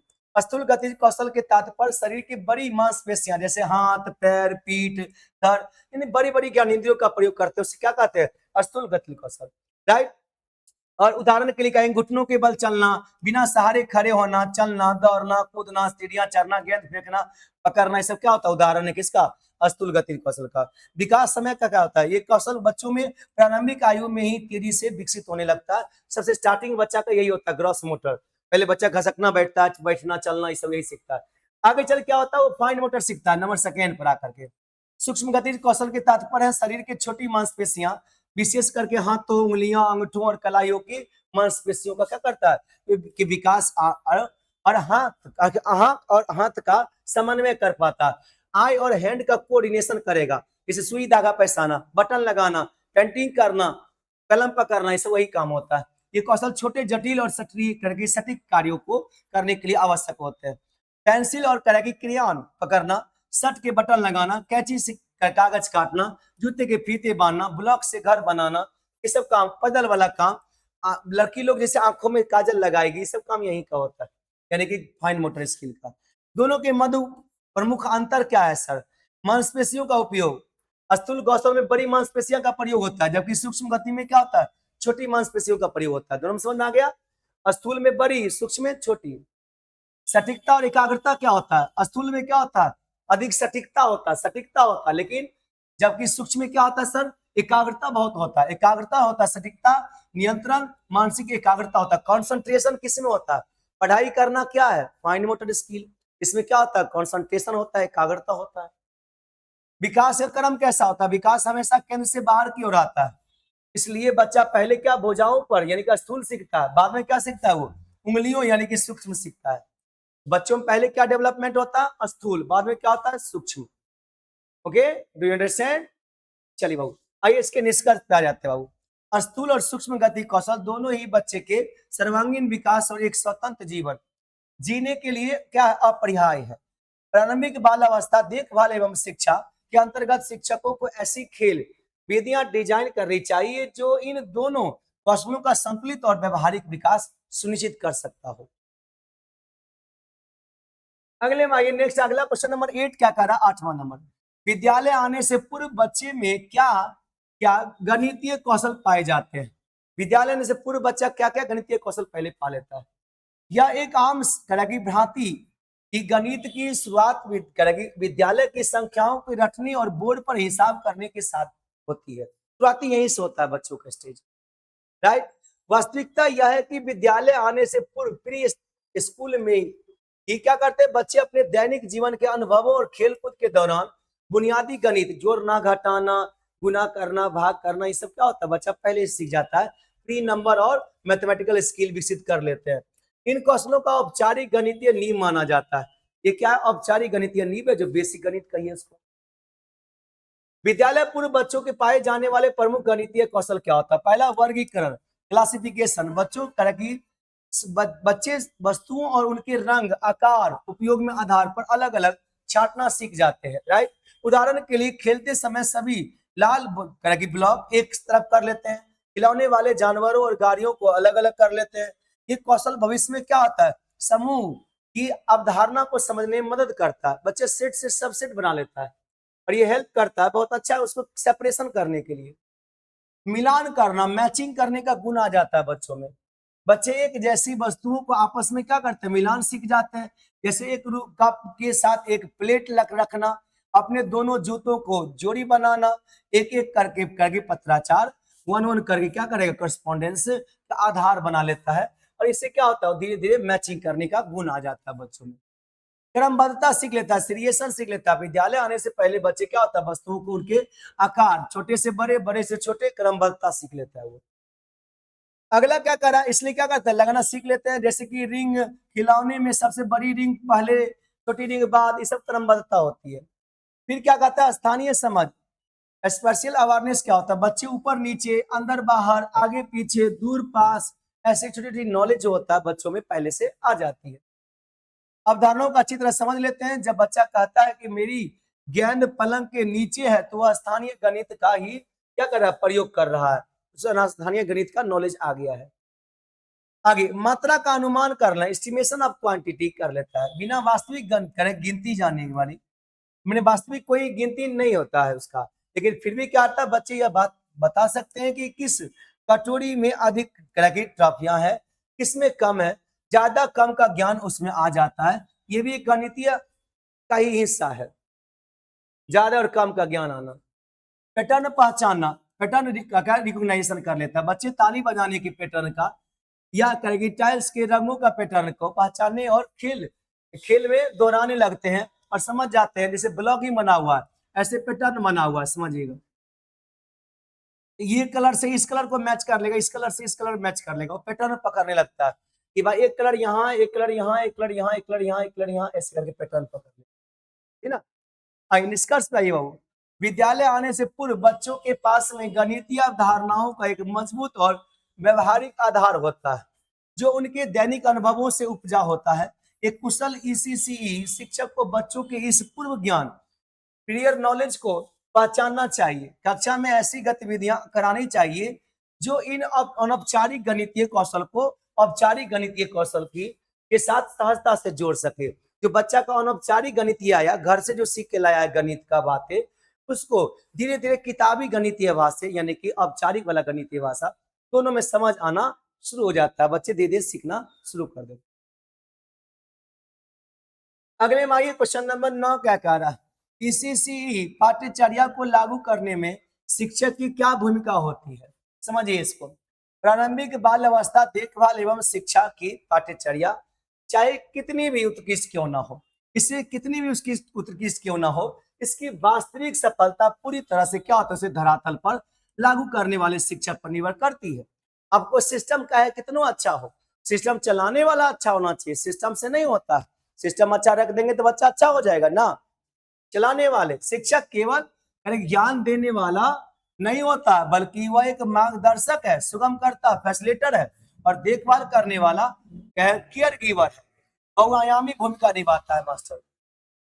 पाठ्यचर्या लागू करने में शिक्षक की प्रमुख भूमिका कैसा होता है, योजनाकार प्लान के रूप में। शिक्षक का पहला कार्य क्या होता है, पाठ्यचर्या के अनुसार दैनिक और साप्ताहिक और समान मानसिक गतिविधियों का योजना बनाना। उसे यह तय करना होता है कि बच्चों की आयु, रुचि और सीखने की गति के अनुसार कौन से खेल और कहानियां या कला गतिविधि कक्षा में कराई जाएगी। उसको एज के हिसाब से, उसके एज के हिसाब से, उसके क्लास के हिसाब से, उसके फिजिकली, मेंटली, सोशल, ये तमाम चीज को देखते हैं टीचर, उसके हिसाब से कराते हैं। सुगमकर्ता के रूप में ईसीसी में शिक्षा पूर्णतः बाल केंद्रित होती है। क्या होता है, बाल केंद्रित, बच्चा के हिसाब चलना है, राइट ना। शिक्षक का काम बच्चों पर क्या करना, जानकारी थोपना नहीं, बल्कि उन्हें ऐसे संसाधन, सामग्री और अवसर प्रदान करना देना जिनसे बच्चे स्वयं प्रयोग, खोज और अनुभव करके क्या करते हैं, सीखते हो। स्वयं प्रयोग करके सीखते हो, अनुभव करके। आई भय मुक्त एवं कला के समावेशी वातावरण का निर्माण। भय मुक्त और समावेशी वातावरण का निर्माता यही होता है बच्चा, 0 से लेकर 8 ईयर्स में ही होता है। छोटे बच्चे तभी सीखते हैं जब वे भावनात्मक रूप से सुरक्षित महसूस करते हैं। शिक्षक की ये जिम्मेदारी कि वह कक्षा में प्रेम, सहानुभूति, समावेशी वातावरण बनाए रखे, जहां हर बच्चे, चाहे वो किसी भी पृष्ठभूमि या क्षमता का हो, का स्वागत हो, उसे अभिव्यक्ति की आजादी मिल जाए और वो आजादी से बेहतर जीवन में कर पाए। आइए अब अगला बात करेंगे अवलोकन अवलोकन करता और मूल्यांकन करता। ये जो ऑब्जर्वर और एसेसर है, कैसा होना चाहिए। पाठ्यचर्या को प्रभावी ढंग से लागू करने के लिए शिक्षक निरंतर बच्चों क्या करता, प्रगति का अवलोकन करता। ये ऑब्जर्वर बन जाते हैं। वह डायरी या पोर्टफोलियो के माध्यम से बच्चों का विकास, मानसिक, शारीरिक, ये सामाजिक रिकॉर्ड रखता है, ताकि वो आवश्यकता पड़ने पर शिक्षण विधियों में सुधार कर सके। कि पहले बच्चा क्या था, रिकॉर्ड बनाए रखेंगे। आज से आपका 6 महीना पहले का, साल भर पहले का, तो हमें अंदाजा मिलेगा कि साल भर पहले आप क्या थे, आप क्या है। अभिभावकों के साथ सेतु का काम करना, ब्रिजिंग काम करना। टीचर्स और पेरेंट्स मिलेंगे तभी तो बच्चे बनेंगे। किसी से कार्यक्रम तब तक सफल नहीं हो सकता जब तक कि माता पिता का सहयोग ना मिले। शिक्षक अभिभावकों के साथ नियमित संवाद स्थापित करता है और उन्हें पाठ्यचर्या के उद्देश्यों से अवगत कराता है। धीरे धीरे उसको क्या करता है, जो रूल्स और रेगुलेशन होता है बच्चों का, उससे वाकिफ होते हैं पेरेंट्स। इसके निष्कर्ष पे आते हो। ईसीसी का पाठ्यचर्या को जीवंत रूप देने के लिए शिक्षक की भूमिका एक कुशल माली की तरह होता है। जो जैसे पेड़ को सींचते हैं ना, उसी तरह से बच्चों को सींचते हैं शिक्षक, जो हर पौधे की अलग अलग आवश्यकता को समझता हो। शिक्षक अपने संवेदनशीलता, रचनात्मकता, संपन्न के माध्यम से सैद्धांतिक पाठ्यचर्या को बच्चों के लिए क्या आनंददायी अनुभव में बदल देता है, जिससे उनके सर्वांगीण और भविष्य के एक मजबूत नींव तैयार करता है और सब तरफा विकास होता है, सर्वांगीण विकास होता है बच्चों में। आइए अगले बात करेंगे। नेक्स्ट क्वेश्चन नंबर 10 में आते हैं, बच्चे की प्रारंभिक बाल्यावस्था शिक्षा और प्रगति में उसकी पारिवारिक पृष्ठभूमि, घर की क्या भूमिका होती है। यानी कि उसकी प्रारंभिक बाल्यावस्था शिक्षा और उसका घर की प्रगति, दोनों में क्या किस तरह का भूमिका होता है, इसका चर्चा करिए। देख रहे होंगे बार बार प्रारंभिक बाल अवस्था ही बच्चे का 0 से लेकर 8 इयर्स का जो बच्चा, उसी का चर्चा आपको करना है, समाज के रूप में, विद्यालय के रूप में, शिक्षक का संबंध के रूप में। तो मेन मोटो दिमाग में घुसाइए और उसी से एग्जाम में क्वेश्चन बनाइएगा। यह एक सामान्य सत्य है। ये क्या है, सामान्य सत्य है कि परिवार बच्चे की प्रथम पाठशाला होता है और माता पिता उसके पहले शिक्षक होते हैं। बच्चे की प्रारंभिक बाल अवस्था ईसीसी उसकी समग्र प्रगति में पारिवारिक पृष्ठभूमि की भूमिका सबसे गहरी और व्यापक प्रभावशाली होती है। बच्चा जो कुछ भी विद्यालय में सीखता है, उसका आधार उसके घर के वातावरण द्वारा ही क्या होता है, निर्मित होती है। राइट। प्रारंभिक शिक्षा में पारिवारिक पृष्ठभूमि की भूमिका कैसा होता है, भावनात्मक सुरक्षा, आत्मविश्वास, एक सकारात्मक तनाव रहित प्रेमपूर्ण और करेंगे सहायक पारिवारिक वातावरण बच्चे में क्या होता है, भावनात्मक सुरक्षा प्रदान करता है। और ये भावना पैदा होने से क्या होता है, बच्चों में एक प्रेम की भावना होती है, शिक्षकों से जुड़ता है।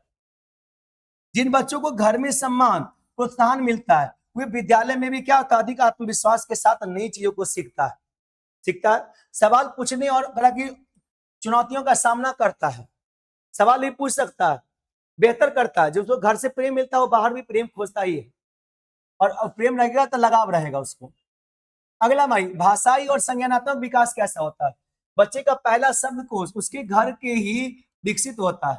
माता पिता बच्चों से जितनी अधिक बातचीत करते हैं, उन्हें कहानियां सुनाते हैं या उनके सवालों के जवाब देते हैं, बच्चे का मानसिक और भाषाई विकास उतना ही तीव्र होता है। राइट। सामाजिक और नैतिक मूल्यों का विकास कैसा होता है, बच्चा समाज में कैसे व्यवहार करेगा, ये वह अपने परिवार का अनुकरण करके सीखता है। सहयोग और बड़ों का आदर करना, अपनी चीजों को साझा करना और ईमानदारी जैसे बुनियादी मूल्य बच्चे को क्या होता है, उसके पारिवारिक पृष्ठभूमि से प्राप्त होता है। राइट। सांस्कृतिक और आर्थिक पृष्ठभूमि कैसा होता है, जो संस्कार वाली बात है, और इकोनॉमिक आर्थिक स्थिति, पैसा के मामला में पारिवारिक आर्थिक स्थिति, बच्चों को पोषण अच्छा होगा। अगर पैसा वाला आदमी है तो बच्चा के पोषण पर ध्यान दीजिएगा, स्वास्थ्य पर ध्यान दीजिएगा, सीखने के संसाधन जैसे किताबें, रंग, खिलौने, अब पहुंच को काफी हद तक प्रभावित करती है। ये होता है, गरीब आदमी के पास तो नहीं रहता, अमीर के पास बहुत रहता है। इसी तरह परिवार की सांस्कृतिक पृष्ठभूमि जैसे त्योहार, खान पान, रीति रिवाज बच्चे की पहचान और उसकी सोच में आकार ले लेती है। उसका डिफरेंस आ जाता है कि भाई इसका धर्म क्या है, वो धर्म क्या है, इसका पर्व त्योहार कैसा है, उसका पर्व त्योहार कैसा, ये आ जाता है उसके। आइयो, इसको हटा के चलेंगे निष्कर्ष में। विद्यालय के प्रति दृष्टिकोण, यदि परिवार शिक्षा को महत्व देता है और विद्यालय के कार्यों जैसे कि पीटीएम में भाग लेना, स्कूल की गतिविधियों के बारे में घर पर पूछना में सक्रिय रूप से शामिल होता है, तो बच्चे के मन में भी शिक्षा के प्रति क्या होता है, सकारात्मक दृष्टिकोण उत्पन्न होता है। बच्चे की प्रारंभिक शिक्षा केवल विद्यालय की चार दीवारी तक सीमित नहीं है। पारिवारिक पृष्ठभूमि वह मजबूत धुरी है जिसके इर्द गिर्द बच्चे का संपूर्ण व्यक्तित्व विकसित होता है। विद्यालय और घर के बीच एक मजबूत तालमेल होता है, दोनों में कोलैबोरेशन होता है और किस एक सुनिश्चित कर सकता है कि बच्चे की प्रारंभिक बाल अवस्था, स्टार्टिंग लेवल का बच्चा का स्टार्टिंग होता है, शिक्षा सफल और उसकी प्रगति निर्बाध रूप से चलती रहे। इसके लिए क्या करना है, स्कूल को और घर को दोनों को तालमेल रखना होता है कि भैया स्कूल में जो सिखाता है वो घर में देखिए और घर में जो बातें वो स्कूल में समझिए। स्कूल के टीचरों को समझना चाहिए कि बच्चे घर में क्या बीतता है, कैसे घर में बच्चा सीखता है, किस तरह का बच्चा गुणवत्ता लाता है, ये सब तमाम चीजों को ध्यान रखना चाहिए, राइट ना। इससे क्या होता है, बच्चों में तालमेल बैठेगा दोनों के बीच में, विद्यालय और घर के बीच में, और वही तालमेल से क्या होता है, बच्चे भविष्य में बनेंगे आगे आकर। 11 नंबर क्वेश्चन क्या कह रहा है, विद्यालय तत्परता स्कूल रेडीनेस के लिए अभिभावकों और समुदाय और अकादमिक तरह की संस्थाओं से क्या अपेक्षाएं हैं। विद्यालय तत्परता का अर्थ है बच्चे का शारीरिक, मानसिक, सामाजिक, संवेगात्मक रूप से प्राथमिक विद्यालय की औपचारिक शिक्षा ग्रहण करने के लिए तैयार होना, राइट ना। अनौपचारिक नहीं, औपचारिक। अनौपचारिक तो परिवार में सीखता है बच्चा, यह एक तरफा प्रक्रिया नहीं है। इसके लिए केवल बच्चे का तैयार होना ही काफी नहीं है, बल्कि विद्यालय, परिवार, समाज के भी बच्चे के लिए तैयार होना पड़ता है। इसमें विभिन्न तरह के हितधारकों की महत्वपूर्ण भूमिकाएं और उनके निम्नलिखित अपेक्षाएं होनी चाहिए। पहला, अभिभावकों से अपेक्षा क्या होगा। सकारात्मक दृष्टिकोण, माता पिता को चाहिए कि वे बच्चे के मन में विद्यालय, शिक्षकों और पढ़ाई के प्रति क्या है, सकारात्मक भाव पैदा करें। सकारात्मक भाव है, न कि स्कूल का डर दिखाएं वो। दूसरा, बुनियादी आदतें होना चाहिए बच्चों में, समय पर उठने, शौचालय का उपयोग करना, खुद से खाना खाना, अपनी चीजों को व्यवस्थित रखने की जैसी बुनियादी आदतें, सेल्फ केयर स्किल विकसित करना अभिभावकों का काम है। छोटा छोटा आदत लगाना चाहिए बच्चों का, बुनियादी आदत सब नहीं लगेगा तो बच्चा कल कुछ नहीं कर पाएगा। समय और संवाद, माता पिता को बच्चों को बातचीत करनी चाहिए, समय समय पर बातचीत करिए बच्चों से, पूछिए उसको स्कूल में क्या चल रहा है, दोस्तों के बीच में क्या चल रहा है। उन्हें कहानियां सुनानी चाहिए, उनके सवालों का जवाब देना चाहिए ताकि उनका भाषाई और मानसिक विकास हो सके। समुदाय से अपेक्षाएं क्या होता है, जागरूकता और सहयोग। समुदाय जैसे पंचायत या मोहल्ला जैसी समिति या अपेक्षा की जाती है कि वह शिक्षा के महत्व पर जागरूकता फैलाए या सुनिश्चित करे कि कोई भी बच्चा आंगनबाड़ी या प्री स्कूल जाने से ना छूटे, क्योंकि बेस इसका यही बनता है, इसी से ही बेस बनाती है, और ये बेस गड़बड़ हो जाए तो फिर आगे बच्चा कुछ नहीं कर पाएगा। इसलिए यहाँ पे ध्यान देना चाहिए। आइए, सुरक्षित वातावरण, समुदाय को बच्चों को खेलने सीखने के लिए एक सुरक्षित और स्वस्थ भय मुक्त वातावरण प्रदान करना चाहिए। स्थानीय संसाधन जैसे खेल का मैदान बच्चों के लिए क्या उपलब्ध होनी चाहिए, इससे स्थानीय संसाधन बनेगा तो बच्चा और बेहतर बनेगा। अकादमिक संस्थान जैसे कि एससीईआरटी, डाइट से अपेक्षा क्या होती है कि पाठ्यचर्या निर्माण अच्छा से होगा, बेहतर होगा तो बच्चा और भी बेहतरीन करेगा, राइट ना। ऐसी बाल केंद्रित और लचीले पाठ्यक्रम, पाठ्यचर्या का निर्माण करना जो बच्चों के खेल खेल में सीखने का अवसर दे, न कि उन पर किताबों का बोझ पड़ जाए, ऐसी अच्छा सिलेबस तैयार करना।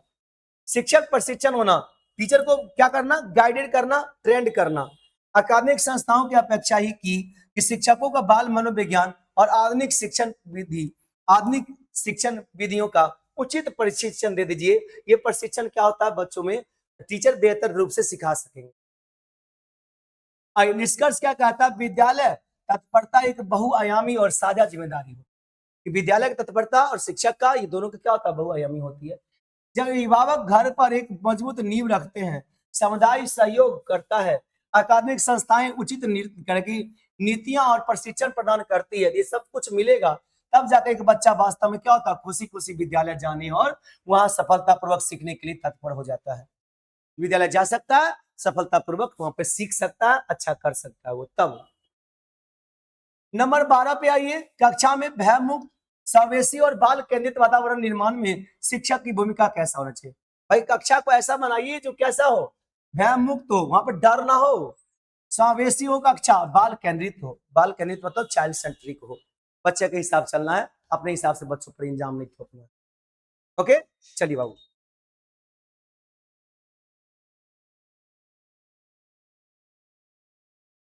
आइए आगे मार जाते हैं नेक्स्ट में, प्रारंभिक बाल अवस्था शिक्षा ईसीसी की सफलता कक्षा में कि भौतिक और मनोवैज्ञानिक वातावरण पर निर्भर करती है। यदि कक्षा का वातावरण डरावना या भेदभावपूर्ण हो तो बच्चों को स्वाभाविक सीखने की प्रक्रिया जो होता है अवरुद्ध हो जाती है। एक कुशल शिक्षक की जिम्मेदारी है कि वह कक्षा को भय मुक्त, समावेशी और बाल केंद्रित बनाए रखे, इसी से सिखाए वो। भय मुक्त वातावरण का निर्माण कैसा होना चाहिए, चलिए समझिएगा। शारीरिक और मानसिक दंड का निषेध, शारीरिक और मानसिक दंड का क्या होता है, निषेध करना चाहिए, मना होना चाहिए। शिक्षक को किसी प्रकार का डांट फटकार छड़ी का प्रयोग, अपमानजनक शब्दों का इस्तेमाल नहीं करना चाहिए था, नहीं करना है। गलतियों को स्वीकारना, बच्चों को यह एहसास दिलाना चाहिए कि गलतियां करना सीखने की प्रक्रिया का हिस्सा है। जब बच्चे बिना डरे सवाल पूछने और गलत उत्तर देने पर ही हतोत्साहित नहीं होते हैं, तब एक भयमुक्त वातावरण बनाता है वो।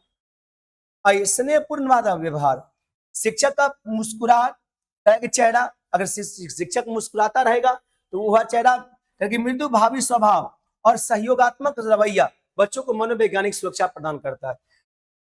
मृदुल भाषा बोलना चाहिए शिक्षक को। समावेशी वातावरण, इंक्लूसिव इन्वायरमेंट का निर्माण करना चाहिए। विविधता का सम्मान करना चाहिए और विशेष आवश्यकता वाले बच्चे का सम्मान करना चाहिए। कक्षा में अलग अलग जाति, धर्म, आर्थिक पृष्ठभूमि और शारीरिक मानसिक क्षमता वाले बच्चे आते हैं। शिक्षक को यह सुनिश्चित करना चाहिए कि किसी के साथ कोई भेदभाव ना हो। दूसरा कह रहा है विशेष आवश्यकता वाले बच्चे, यदि कक्षा में कोई दिव्यांग बच्चा, तो शिक्षक को इसे अन्य बच्चों के साथ घुलने मिलने का अवसर देना चाहिए और ऐसी शिक्षण सामग्री का उपयोग करना चाहिए उसकी आवश्यकताओं के अनुकूल हो। बाल केंद्रित वातावरण का निर्माण करना चाहिए। रुचि और गति के अनुसार शिक्षा होना चाहिए। शिक्षक को कक्षा की गतिविधियां इस प्रकार डिजाइन करनी चाहिए जो बच्चे के रुचि के अनुसार हो। इसमें शिक्षक का नियंत्रण कम और बच्चों की सक्रिय भागीदारी अधिक होनी चाहिए। राइट। लचीली बैठक व्यवस्था होना चाहिए। बच्चों को एक सीध में चुपचाप बैठाने के बजाय उन्हें गोल घेरे सर्कल टाइम की बनाइए ताकि बच्चा सब पर ध्यान हो आपका। में छोटे समूहों में बैठाना की स्वतंत्रता देनी चाहिए ताकि बच्चा समूह में बैठेगा तो आपका ध्यान रहेगा बच्चों पर, अच्छा सा बच्चों का भी ध्यान आप पे रहेगा। खेल और खोज, खेल और किस्मती खोज को बढ़ावा देना चाहिए। कक्षा में ऐसे कोने, एक्टिविटी कॉर्नर्स का निर्माण करना चाहिए जहां बच्चे स्वयं जाकर खिलौना, किताबें, रंगों के साथ खेल खोज कर सके। वो ऐसा फैसिलिटी देना चाहिए। कक्षा में भी एक याद होगा पीछे बताए थे किताबी कोना, F1 में बताए थे, याद है किताबी कोना। ऐसा कला कक्षा में कोना भी होना चाहिए जिस कोना में क्या हो, खिलौने हो और साथ ही में किताबों हो अच्छे अच्छे, ताकि बच्चा क्या हो, खेलते खेलते और पढ़ते पढ़ते बहुत कुछ सीखे। नेक्स्ट आगे कहा कि निष्कर्ष में कि एक शिक्षक केवल ज्ञान प्रदान नहीं है बल्कि यह एक ऐसा माली है जो कक्षा रूपी बगीचे का वातावरण तय करता है। शिक्षक के धैर्य, समानुभूति और सहानुभूति नहीं है, समानुभूति है, इंपैथी है, नॉट सिंपैथी। सकारात्मक दृष्टिकोण से ही कक्षा एक ऐसी सुरक्षित, समावेशी और बाल केंद्रित स्थान बनती है जहां हर बच्चा अपनी पूर्ण क्षमता के साथ खिलौने और विकसित होने के लिए स्वतंत्र महसूस करता है। ये होना चाहिए उसे। आइए नेक्स्ट आते हैं क्वेश्चन नंबर 13 नंबर बाबू। प्रारंभिक बाल अवस्था में खेल एवं अन्य गतिविधियों का आयोजन का क्या महत्व होता है? स्टार्टिंग लेवल में जो खेल खेलते हैं बच्चे, उसे क्या महत्व होता है समझिए। प्रायः वयस्कों द्वारा खेल को समय की बर्बादी है, केवल मनोरंजन का साधन माना जाता है, वयस्क यही समझते आते हैं। परंतु प्रारंभिक बाल अवस्था में खेल ही बच्चे का क्या होता है कार्य। बाल मनोवैज्ञानिक के अनुसार खेल और तरह की विधियां, गतिविधियां बच्चों को सीखने, दुनिया को समझने और उनके सर्वांगीण विकास का क्या होता है सबसे स्वाभाविक और गतिशील आनंदमयी माध्यम होता है। खेल में थोड़ा सा जल्दी बच्चा सीखता है। खेल एवं गतिविधि का आयोजन का महत्व कैसा होना चाहिए? शारीरिक विकास अच्छा होता है खेलने से, भाग दौड़, उछल कूद, पकड़म पकड़ाई जैसे खेलों से बच्चों क्या होता है, बड़ी बड़ी मांसपेशियां, ग्रॉस मोटर स्किल डेवलप होता है। मजबूत होती है। वही क्ले खेलना, मोती पिरोना, रंग भरना, इस सबसे क्या होता है बच्चों में, उंगलियों से छोटी मांसपेशियां का मजबूती आती है। नेक्स्ट आइए अगला क्वेश्चन में, संज्ञानात्मक और मानसिक विकास कैसा होना चाहिए। ब्लॉक बनाना, पजल बनाना, सुलझाने से, लुका छुपी जैसे खेलों से बच्चों से, समस्या समाधान, तार्किक सोच, स्मरण शक्तियां, ध्यान केंद्रित करने की क्षमता का विकास होता है। खेल खेल में वो आकार, दूरी, वजन की गणितीय अवधारणाएं सीखते हैं और ये सीखकर क्या होता है, बच्चा बेहतर करता है।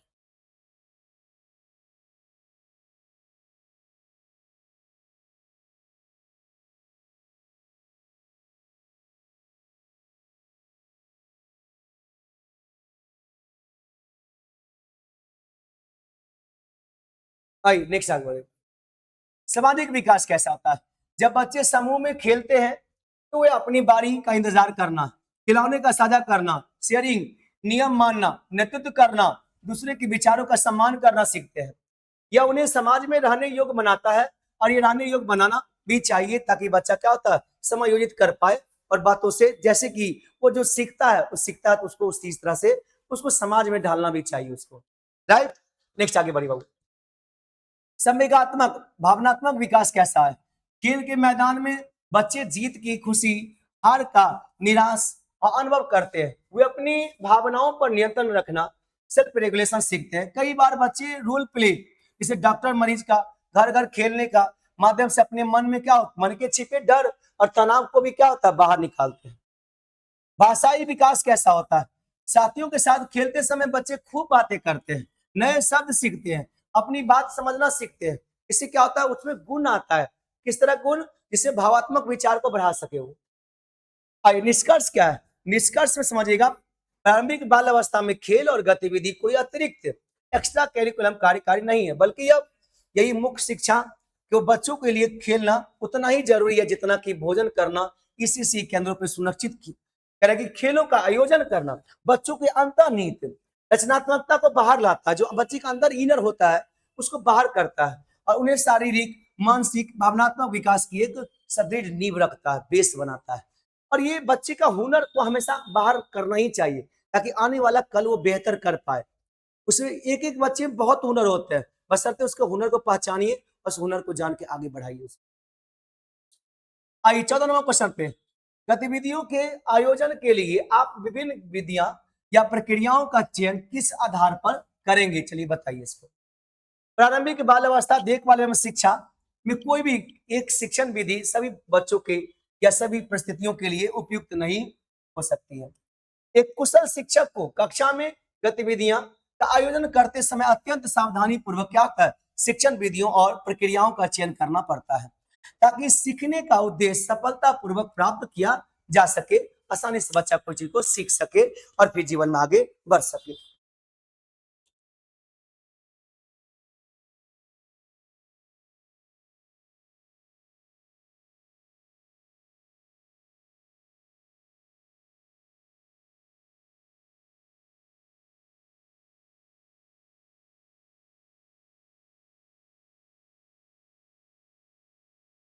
चलिए आगे बढ़े, नेक्स्ट आते हैं। अगला पॉइंट में कहा जा रहा है कि विभिन्न विधियों के चयन के प्रमुख आधार क्या क्या है। बच्चों की आयु और विकासात्मक स्तर। सबसे पहला आधार बच्चों की आयु। 3 वर्ष के बच्चे के लिए जो गतिविधि उपयुक्त है, जैसे कि रेत में खेलना, वह 6 वर्षों के बच्चों के लिए शायद बहुत आसान हो। विधियों का चयन बच्चों के शारीरिक और मानसिक क्षमता के अनुरूप होना चाहिए। बच्चों की रुचि और आवश्यकता कैसा होना चाहिए। शिक्षक को यह देखना चाहिए कि बच्चों की वर्तमान में किस चीज की रुचि है। यदि बच्चे जानवरों के बारे में जानने को उत्सुक होता है तो कविताएं, कहानियां और भूमिकाओं का क्या कहता है निर्वहन अधिक उपयोग करके उन्हें जानवरों के बारे में सिखाया जा सकता है और वो चीज सीखता है तो उसको क्या होता है, नॉलेज अगर बेसिक आएगा तो आगे चल के बहुत अच्छा हो जाएगा। गतिविधियों का उद्देश्य क्या होता है। विधि का चयन इस प्रकार निर्भर करता है कि शिक्षक क्या सिखाना चाहता है बच्चों को। यदि उद्देश्य भाषाई विकास है तो कहानी कथन की जो स्टोरी टेलिंग होता है, चित्र पठन होता है, विधि चुनी जाएगी ताकि क्या होता है कि बच्चा में भाषा कौशल अच्छा हो। ओपन एंडेड क्वेश्चन दीजिए उसको, संतुलन सिखाना। तो स्वतंत्र खेल विधि का चयन होगा। अगर उद्देश्य शारीरिक संतुलन दिखाना है तो खेल विधि का प्रयोग करिए। तो कैसा मेथड का प्रयोग करना, ये टीचर है, आप जानते हैं बहुत अच्छा से, कोई तरीका से पढ़ाना बच्चों को। आइए आगे बढ़े नेक्स्ट में, कि संसाधनों और सामग्रियों की उपलब्धता कैसा होना चाहिए। शिक्षक को यह देखना होता है कि उसके पास क्या संसाधन उपलब्ध है। अच्छी विधि वह है जिसमें स्थानीय कम लागत वाली low cost no cost right सुरक्षित सामग्रियों का उपयोग किया जा सकता है। विविधता और समावेशी दृष्टिकोण, ये कैसा होना चाहिए सर, कि सभी बच्चे एक तरीके से नहीं सीखते हैं, कुछ देखकर, कुछ सुनकर के और कुछ करके सीखते हैं। कुछ बच्चे देखकर सीखते हैं, कुछ करके, कुछ देखकर, कुछ ऐसे होते हैं जो आपका सुनकर करते हैं। इसलिए शिक्षक को ऐसी विधियों का चयन करना चाहिए जो विविधतापूर्ण हो और कक्षा के विशेष आवश्यकता वाले बच्चों के लिए भी सुलभ हो। विशेष आवश्यकता मतलब कोई दिव्यांगजन है, कोई विशेष आवश्यकता वाले बच्चे में दृष्टिबाधित है, कोई श्रवण कौशल है, तो ये सब बच्चों के लिए क्या हो, उपयोगी हो, ऐसा ध्यान रखना करके टीचर को उसकी क्या करना चाहिए, विविधता का समावेशी दृष्टिकोण करना चाहिए। सुरक्षा उपलब्ध होना चाहिए बच्चों को। छोटे बच्चों के मामले में सुरक्षा सर्वोपरि है भाई। ऐसे किसी भी प्रक्रियाओं का चयन नहीं किया जाना चाहिए ताकि जिससे बच्चे को क्या होता है, चोट लगने का, मानसिक तनाव का खतरा हो, किसी बच्चे में चोट लगे या मानसिक तनाव हो बच्चों में। निष्कर्ष लास्ट में क्या कहा जा रहा है, निष्कर्ष से पहले डायग्राम जरूर बनाना है। गतिविधियों का आयोजन के लिए जो गतिविधियों का आयोजन के लिए विधियों का चयन एक यांत्रिक प्रक्रिया नहीं है, बल्कि एक शिक्षक की रचनात्मकता और बाल मनोविज्ञान की समझ का परीक्षण होता है। आयु, रुचि, उद्देश्य, संसाधनों का सुरक्षा के आधार बना करके चुनी गई विधियों की कक्षा को उबाऊ होने से क्या करता है, बचाती है, अधिगम को एक आनंदमयी अनुभव में क्या करता है, परिवर्तित करती है। ये और होना भी चाहिए टीचर को ऐसा।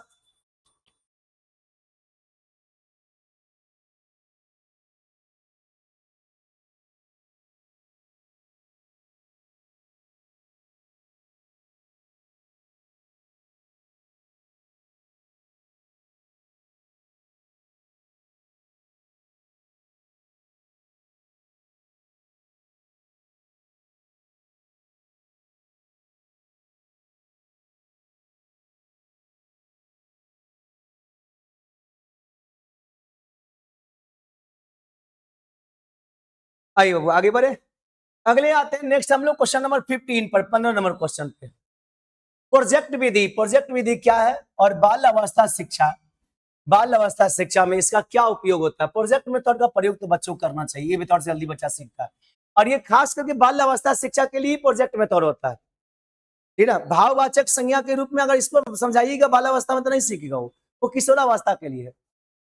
प्रोजेक्ट विधि, प्रोजेक्ट मेथड शिक्षा की एक अत्यंत महत्वपूर्ण बाल केंद्रित और प्रगतिशील विधि है। इस विधि का विकास पद्धति शिक्षाविद जॉन डीवी साहब ने शिष्य करके विलियम किसके लिए, किलपैट्रिक के लिए किया था। तो ये अपने जॉन डीवी साहब ने अपने शिष्य विलियम किलपैट्रिक के लिए ये मेथड का प्रयोग किया था। कौन मेथड, ये प्रोजेक्ट मेथड का प्रयोग किया था। सोचिए इस विधि का मूल सिद्धांत क्या था, करके सीखना, लर्निंग बाय डूइंग। जब भी आता है लर्निंग बाय डूइंग तो किनको याद किया जाता है, जॉन डीवी साहब को। किनको, जॉन डीवी ने क्या कहा था, लर्निंग बाय डूइंग। और मारिया मोंटेसरी क्या कहे थे, learning by playing. Zakir Hussain भी बताए थे लर्निंग बाय प्लेइंग। प्रोजेक्ट विधि क्या है सर, प्रोजेक्ट विधि एक ऐसी प्रक्रिया है जिसमें बच्चे जीवन की समस्या का विशेष को चुनते हैं, उसकी योजना बनाते हैं, समूह में मिलकर उस पर कार्य करते हैं, एक निश्चित परिणाम तक पहुंचते हैं। यह एक उद्देश्यपूर्ण गतिविधि है जो सामाजिक वातावरण में पूरे मन से की जाती है। इसमें शिक्षक केवल एक मार्गदर्शक गाइड की भूमिका होता है, जबकि मुख्य कार्य द्वारा बच्चों के स्वयं किया जाता है और ये बच्चा खुद इसका मेन रोल करता है, गाइडर की तरह टीचर होता है बस। प्रोजेक्ट विधि के प्रमुख चरण क्या क्या होता है, पहला प्रोजेक्ट विधि के प्रमुख चरण जो होते हैं, परिस्थितियां उत्पन्न करना, प्रोजेक्ट का चयन और उद्देश्य निर्धारित करना, योजना बनाना, योजना का क्रियान्वयन करना, मूल्यांकन करना, और उसके साथ में मूल्यांकन के साथ साथ में क्या ध्यान देना, रिकॉर्ड या रिपोर्ट तैयार करना। रिकॉर्ड या रिपोर्ट तैयार करना सबसे लास्ट में है, रिकॉर्ड या रिपोर्ट तैयार करना। प्रारंभिक बाल अवस्था शिक्षा में इसका उपयोग कैसा है, प्रोजेक्ट मेथड में क्या प्रयोग है इसमें सर, चलिए बाबू जानते हैं। हालांकि छोटे बच्चों के लिए प्रोजेक्ट बहुत ही जटिल नहीं होते हैं, लेकिन सरल प्रोजेक्ट जो होते हैं उनके लिए बहुत ही उपयोगी होते हैं। छोटे छोटे प्रोजेक्ट दीजिए, हार्ड प्रोजेक्ट नहीं दीजिए उसको। पर्यावरण के प्रति जागरूकता, ये प्रोजेक्ट है उसका। बच्चों को बीज बोना, पौधा उगाना प्रोजेक्ट दिया जा सकता है। वे मिट्टी तैयार करने, बीज लगाने, रोज पानी दे करके पौधे के बड़े होने की प्रक्रिया को अपनी आंखों से देखते हैं और इस प्रोजेक्ट में थोड़ा से सीखते भी हैं। आइए, सहयोग की भावना का विकास। बच्चों में सहयोग की भावना होना चाहिए, एक दूसरे का मदद करे, सपोर्टिंग करके चले। कार्डबोर्ड, गत्ते, रंगों का मदद से अपना घर बनाना, चिड़िया घर बनाना एक बेहतरीन सामूहिक प्रोजेक्ट है। इससे बच्चों की टीम की भावना आती है, टीम वर्क आता है और मिल बांट करके काम करने की भावना आती है। इसमें जिज्ञासा और खोज होना चाहिए, विभिन्न प्रकार की पत्तियों का इकट्ठा करना, उनके आकार रंग पहचानना, जैसे छोटे प्रोजेक्ट बच्चों के अन्वेषण और वैज्ञानिक सोच को बढ़ावा देती है। वास्तविक जीवन से जुड़ाव, इस विधि के माध्यम से बच्चे किताबी ज्ञान को रटने के बजाय अपने आसपास की दुनिया से क्या होता है, सीधा जुड़कर सीखते हैं, वास्तविक जीवन से जोड़ते हैं अपने आप को। इसके निष्कर्ष पे आइए बाबू। प्रोजेक्ट विधि प्रारंभिक बाल अवस्था शिक्षा में एक जादुई उपकरण की तरह है, जो सैद्धांतिक बातों को क्या करता है, वास्तविक अनुभवों में बदल देती है। यह विधि बच्चों को स्वतंत्र रूप से खोजने, निर्णय लेने और अपनी रचनात्मकता को अभिव्यक्त करने का पूरा अवसर देती है, जिससे उनका क्या होता है, अधिगम अस्थायी और रुचिकर बन जाता है। जल्दी बच्चा सीख जाता है और जो इंटरेस्ट भी लेता है उसमें बहुत अच्छा से। आइए क्वेश्चन नंबर 16 पे आते हैं, 16 नंबर। असेसमेंट से क्या तात्पर्य है, इसके विभिन्न प्रकार के बताइए। असेसमेंट मतलब मूल्यांकन। अब मूल्यांकन एगो चैप्टर है, आकलन मूल्यांकन एक चैप्टर है, पढ़ना है आप लोग को। वो पूरा चैप्टर में यही पढ़ना, आकलन क्या होता है, मूल्यांकन क्या होता है। शिक्षा के क्षेत्र में आकलन असेसमेंट का निरंतर चलने वाली महत्वपूर्ण प्रक्रिया है। सामान्यतः लोग आकलन का अर्थ परीक्षा या टेस्ट लेने से लगते हैं कि भाई टेस्ट लेंगे, परीक्षा लेंगे तभी आकलन होगा। ना ना ना, परंतु प्रारंभिक बाल अवस्था शिक्षा में इसका अर्थ बहुत ही व्यापक है। आकलन का तात्पर्य बच्चे के सीखने की प्रक्रिया, उसकी प्रगति, रुचियां, क्षमताओं और विकासात्मक आवश्यकताओं के बारे में व्यवस्थित रूप से जानकारी एकत्रित करने का और उसका विश्लेषण करने से क्या इसका मुख्य उद्देश्य बच्चों के पास या फेल करना नहीं, बल्कि उनके सीखने का स्तर को समझ कर शिक्षण विधियों में सुधार करना। आकलन होता नहीं, बच्चा के लिए नहीं होता है। कई बार हम सिखाए अभी बैच में, जब आप रेगुलर क्लास करते हैं एप्लीकेशन पे, तो हम कई बार सिखाए आकलन या मूल्यांकन बच्चा के लिए नहीं होता है। आकलन या मूल्यांकन शिक्षक के लिए होता है, ताकि आप जान पाइए कि बच्चा कितने सीखा है, कितना और सिखाना है उसको, कितना सीखा है, कितना और सिखाना। इससे आपको फायदा होगा, उसको कोई फायदा नहीं है उससे। ये किसके लिए है, शिक्षक के लिए। शिक्षक जान पाते हैं, समझ पाते हैं शिक्षण विधियों में सुधार करना है या वही तरीका से और सिखाना है। आकलन के विभिन्न प्रकार क्या क्या है सर। रचनात्मकता आकलन, फॉर्मेटिव असेसमेंट करिए, इसे सीखने के लिए क्या होता है, आकलन में कहा जाता है, सीखने का आकलन कहा जाता है इसे। यह शिक्षण प्रक्रिया के दौरान लगातार चलता रहता है। शिक्षक कक्षा में खेल, बातचीत, गतिविधियों के दौरान क्या करता है, यह देखता है कि बच्चा कैसे सीख रहा है। इसका मुख्य उद्देश्य बच्चों की कठिनाइयों को तुरंत पहचान कर उन्हें दूर करना और शिक्षण में सुधार लाना होता है। राइट। योगात्मक आकलन क्या होता है, समेटिव असेसमेंट, इसे सीखने का आकलन कहा जाता है। यह किसी निश्चित अवधि जैसे कि सत्र या टर्म के अंत में किया जाता है। इसका उद्देश्य यह जांचना होता है कि बच्चे ने पूरे सत्र में कितना ज्ञान अर्जित किया है। हालांकि ईसीसीई में इस प्रकार का औपचारिक आकलन का हतोत्साहित किया गया, कोई प्रोत्साहित नहीं किया गया। इस तरह का आकलन को क्या करेगा, योगात्मक आकलन को नकारा गया है। निंदात्मक आकलन, डायग्नोस्टिक असेसमेंट, जब कोई बच्चा किसी विशिष्ट कौशल जैसे रंग पहचानना, शब्द बोलना में लगातार कठिनाई महसूस करता है, इस कारणों से क्या होता है, सीखने में बाधा आती है, का गहराई से पता लगाने के लिए आकलन किया जाता है। इसी तरह के कहते हैं कि डॉक्टर द्वारा बीमारी का पता लगाने क्या होता है, डायग्नोस्टिक असेसमेंट कहते हैं। निंदनात्मक आकलन। आगे आता है अवलोकन आधारित आकलन, ऑब्जर्वेशन बेस्ड असेसमेंट। छोटे बच्चों के लिए यह सबसे महत्वपूर्ण प्रकार है। इसमें शिक्षक बच्चों को उनके प्राकृतिक वातावरण जैसे कि खेलते या चित्र बनाते समय बिना उन्हें बताए ध्यान से देखता है और उसे व्यवहार का मूल्यांकन करता है। कि आपको बता नहीं रहे कि हम आपका मूल्यांकन कर रहे हैं, फिर भी आपको हम देखे जा रहे हैं और शब्दों को पकड़े जा रहे हैं, सीखे जा रहे हैं कैसे आप कर रहे हैं। आइए निष्कर्ष पर, तो बिना बताए एकदम चुप होकर के, मौन होकर आपको हम देख रहे हैं, आपकी गलती पकड़ रहे हैं और फिर आपको सिखा रहे हैं। इस तरह का आकलन होता है। आइए आगे बढ़े नेक्स्ट में निष्कर्ष की ओर।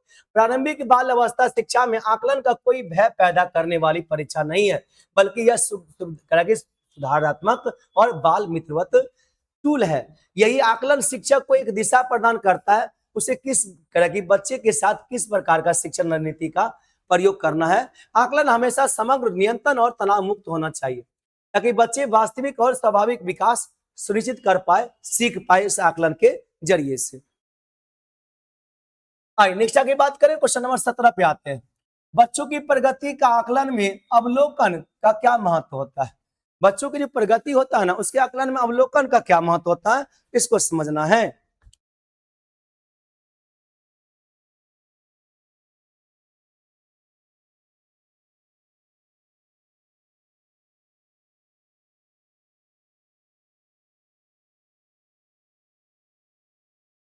चलिए आगे बढ़े।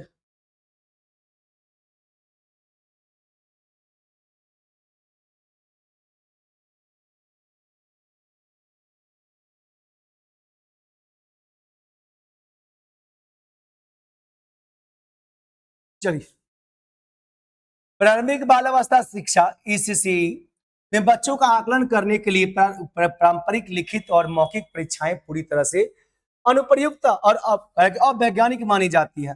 आप उसको बार बार क्या कर रहे हैं, लिखित परीक्षा ले रहे हैं, या आप उसको क्या कर रहे हैं, किसी मौखिक परीक्षा ले रहे हैं। ये तरीका सही नहीं है आकलन करने का। छोटे बच्चे कागज कलम की परीक्षा के दबाव में नहीं समझ सकते हैं और न ही वो अपनी क्षमताओं को उस रूप में व्यक्त कर सकते हैं। ऐसी स्थिति में अवलोकन जो होता है, बच्चों की प्रगति को मापने का सबसे विश्वसनीय और स्वाभाविक और प्रमाणिक उपकरण बन करके उभरता है। आकलन में अवलोकन का महत्व कैसा होता है? स्वाभाविक व्यवहार का ज्ञान सबसे बड़ा चीज होता है कि आप स्वाभाविक ज्ञान को दीजिए। आजकल किताबी ज्ञान तो आप बहुत पा लेते हैं, स्वाभाविक ज्ञान में बहुत कम रह जाते हैं। अवलोकन का सबसे बड़ा लाभ यह है कि इसमें बच्चा सचेत नहीं होता है, इसकी परीक्षा ली जा रही है। यह बच्चा स्वतंत्र रूप से खेल के मैदान में या खिलौने के साथ खेल रहा होता है, तब शिक्षक उसे दूर से देख करके उसके वास्तविक और स्वाभाविक व्यवहार, जैसे कि वो खिलौने का सजा करता है या नहीं, सटीक आकलन कर सकता है कि नहीं। ये सब चीज सीखना चाहिए। समग्र विकास क्या होता है सर? होलिस्टिक डेवलपमेंट की जानकारी केवल अवलोकन के माध्यम से ही शिक्षक बच्चे के विकास के सभी आयाम, शारीरिक, मानसिक, सामाजिक, भावनात्मक, ये सब चीज को केवल करके जानता है, एक साथ जांच कर सकता है। और ये चीज तब होता है जब बच्चों के टीचर क्या होते हैं, दोनों में तालमेल बैठते हैं। भयमुक्त और तनाव रहित प्रक्रिया। छोटे बच्चों के मन में परीक्षा का डर उनके सीखने की गति को रोक देता है। डर आता है तो जल्दी सीख नहीं पाता, हमेशा नंबर के पीछे भागता है। अवलोकन के पूरी तरह से तनाव रहित प्रक्रिया है। इसमें बच्चे अपने आनंद में मग्न रहते हैं और शिक्षक अपनी डायरी में चुपचाप अपनी प्रगति को बिंदु दर्ज कर लेता है। ये क्या होता है? भयमुक्त और तनाव रहित प्रक्रिया है। विशेष आवश्यकता की तुरंत पहचान। यदि किसी बच्चे को सुनने में, देखने में, साथ ही करेगी बच्चों के साथ तुलना मिलने में, करके घुलने मिलने में क्या करता है, कोई समस्या हो, तो एक कुशल शिक्षक निरंतर अवलोकन के माध्यम से इस विशेष आवश्यकता को तुरंत पहचान सकता है और समय रहते उचित कदम उठा सकता है। ये हुआ विशेष आवश्यकता वाली कंपेयर। आइए, विशेष आवश्यकता वाली पहचान हुआ। शिक्षण योजना में सहायता कैसा होता है? एक अवलोकन में प्राप्त डेटा शिक्षक को यह समझने में मदद करता है कि कक्षा की वर्तमान गतिविधियां बच्चों के लिए रोचक है या नहीं है। इसके आधार पर शिक्षक अपनी भविष्य का पाठ्य योजना, लेसन प्लान में अवश्य बदलाव कर सकता है कि कल के हम पढ़ाएंगे बच्चों को तो क्या क्या बातों को ध्यान रखेंगे। आइए निष्कर्ष पे आते बाबू। निष्कर्ष करा कि अवलोकन ईसीसी शिक्षक में तीसरी आंख का सम्मान है।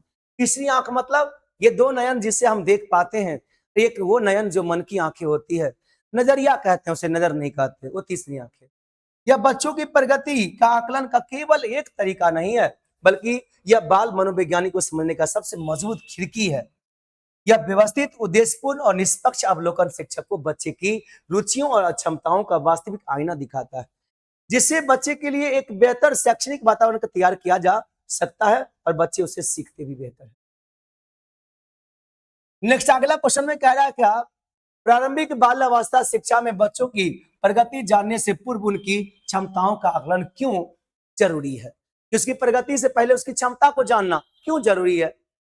आइए समझते हैं इसको। प्रारंभिक बाल अवस्था शिक्षा ईसीसी केंद्र या विद्यालय में जब कोई बच्चा पहली बार प्रवेश लेता है तो शिक्षक की सबसे पहली क्या होता है, जिम्मेदारी सीधे उसे पढ़ाना शुरू करना नहीं, होती, बल्कि उसकी वर्तमान क्षमताओं का आकलन करना होता है, ताकि वर्तमान में क्षमता क्या करें, आकलन कर पाए। बच्चे की प्रगति की दिशा और दशा तभी तय की जा सकती है जब हमें यह पता हो कि बच्चे का शुरुआती स्तर, जो स्टार्टिंग पॉइंट होता है, इसे पूर्व ज्ञान का आकलन से भी किया जा सकता है। क्षमताओं का पूर्व आंकड़ा की आकलन जरूरी होने के मुख्य कारण क्या क्या हो सकता है। आइए, पहला कारण व्यक्तिगत विभिन्नता, इंडिविजुअल डिफरेंसेस की पहचान होना। हर बच्चा अपने आप में विशिष्ट होता है। एक 4 वर्ष का बच्चा शायद धारा प्रभाव बोल लेता है, जबकि उसी उम्र का दूसरा बच्चा शर्मीला हो और कम बोलता हो। दोनों में पारिवारिक पृष्ठभूमि अलग होती है। क्षमताओं के पूर्व आकलन का शिक्षक में इन व्यक्तित्व की विभिन्नताओं को समझते हुए विश्लेषित करना चाहिए, मदद करना चाहिए बच्चों को, कि हर तरह के परिवार में हर तरह के बच्चे होते हैं। उम्र से आप बच्चों की समानता नहीं कह सकते हैं। उम्र से बच्चों की जो सोच है, उम्र से बच्चों की जो भाषा है, परवरिश है, ज्ञान है, ये आप तुलना नहीं कर सकते हैं। कोई 4 साल का बच्चा बेहतर बोल लेता है, कोई 4 साल का बच्चा शर्मीला भी है। ये डिपेंड करता है उसके फैमिली बैकग्राउंड पे। आधार रेखा कैसा होता है, चलिए आधार रेखा बेसलाइन कैसा होता है। प्रगति हमेशा तुलनात्मक होती है। यदि शिक्षक को यह भी नहीं पता कि अगस्त महीने में बच्चा कैंची पकड़ना नहीं जानता था, तो वह दिसंबर में बच्चे द्वारा सही कैंची पकड़ लेने तक उसकी प्रगति को कैसे मापेगा। भाई अभी स्टार्टिंग नहीं हुआ, 2 महीना पहले कुछ किया भी नहीं था, आज 2 महीना बाद आप सीधे कहते हैं हम एकदम मास्टर ब्लास्टर बन जाऊं, कैसे बन पाओगे। आकलन का एक आधार रेखा होता है, बेंचमार्क होता है, तय करता है जिसे भविष्य की प्रगति का मापा जा सके कि बच्चा धीरे धीरे डेवलप करता है, एक ही बार डेवलप नहीं कर सकता है वो। आइए, अनुकूलित शिक्षण योजना, कस्टमाइज्ड प्लान का निर्माण। जब शिक्षक को पता चलता है कि बच्चों को रंगों की पहचान तो है लेकिन आकारों की नहीं, तो अपनी शिक्षण योजना को उसी प्रकार अनुकूलित करता है। शिक्षक उन गतिविधियों पर अधिक जोर देता है उनकी बच्चों को सबसे ज्यादा आवश्यकता होती है। एक यथार्थवाद अपेक्षा तय करना, पूर्व आकलन से करेगी शिक्षक और अभिभावकों को बच्चे से यही उम्मीदें रखने में मदद करता है कि यदि बच्चे के सूक्ष्म गति कौशल, फाइन मोटर स्किल अभी विकसित नहीं हुए हैं, तो शिक्षक उसे तुरंत पेंसिल पकड़ के लिखने के लिए मजबूर नहीं करेगा, बल्कि पहले क्या करेगा, क्ले मिट्टी से खेलने को देगा, तब आगे पेंसिल करवाएगा। पहले धीरे धीरे सूक्ष्म गति कौशल उसका विकास होता है। विशिष्ट प्रतिभा या कमी का पहचान, यह आकलन बच्चे के अंदर छिपी किसी विशेष प्रतिभा, जैसे कि संगीत, चित्रकला में रुचि या किसी विकासात्मक देरी, डेवलपमेंट डिले, को शुरुआती चरण से ही क्या होता पकड़ने और सबसे अच्छा अवसर देने का सुविधा प्रदान करती है। कि बच्चा अगर कोई चीज को धीरे धीरे पकड़ रहा, मान लीजिए सब बच्चा सब रंग का होता है, कोई जरूरी है, तो विशिष्ट प्रतिभा या कमी की पहचान हो रहा कि अगर कोई विशिष्ट प्रतिभा, खूब एक्स्ट्रा ऑर्डिनरी गिफ्टेड स्टूडेंट है तो भी अच्छा बात है, और ऊपर ले चलिए उसको। और कोई बच्चा कमी वाला है तो उसको भी सिखाइए, विशेष ध्यान दीजिए उसको। आइए नेक्स्ट आगे। बच्चों की प्रगति जानने से पूर्व उनकी क्षमताओं का आकलन करना बिल्कुल वैसा ही है जैसे कि एक डॉक्टर द्वारा इलाज शुरू करने से पहले क्या होता है, मरीजों का नब्ज और लक्षणों का जांच करता है। जैसे बच्चे की क्या करते हैं, टीचर आकलन देख लेते हैं पहले कि बच्चा क्या सीखा, लेकिन आजकल क्या होता है, बच्चा टीचर का डेमो लेता है। लेकिन लेना किसको चाहिए था, टीचर को बच्चा का डेमो लेना चाहिए था, लेकिन आज का दुनिया उलट सुलट का है, अब बच्चा ही लेता है टीचर का डेमो, तब क्लास ज्वाइन करता है। लक्षणों की जांच करना, बिना पूर्व क्षमताओं जाने दी गई शिक्षा अंधेरी में तीर मारने की समान है। कोई अंधेरे में तीर मारना वैसा समान हो जाता है, बिना आकलन किए हुए बच्चों को शिक्षा ग्रहण करवाएंगे तो।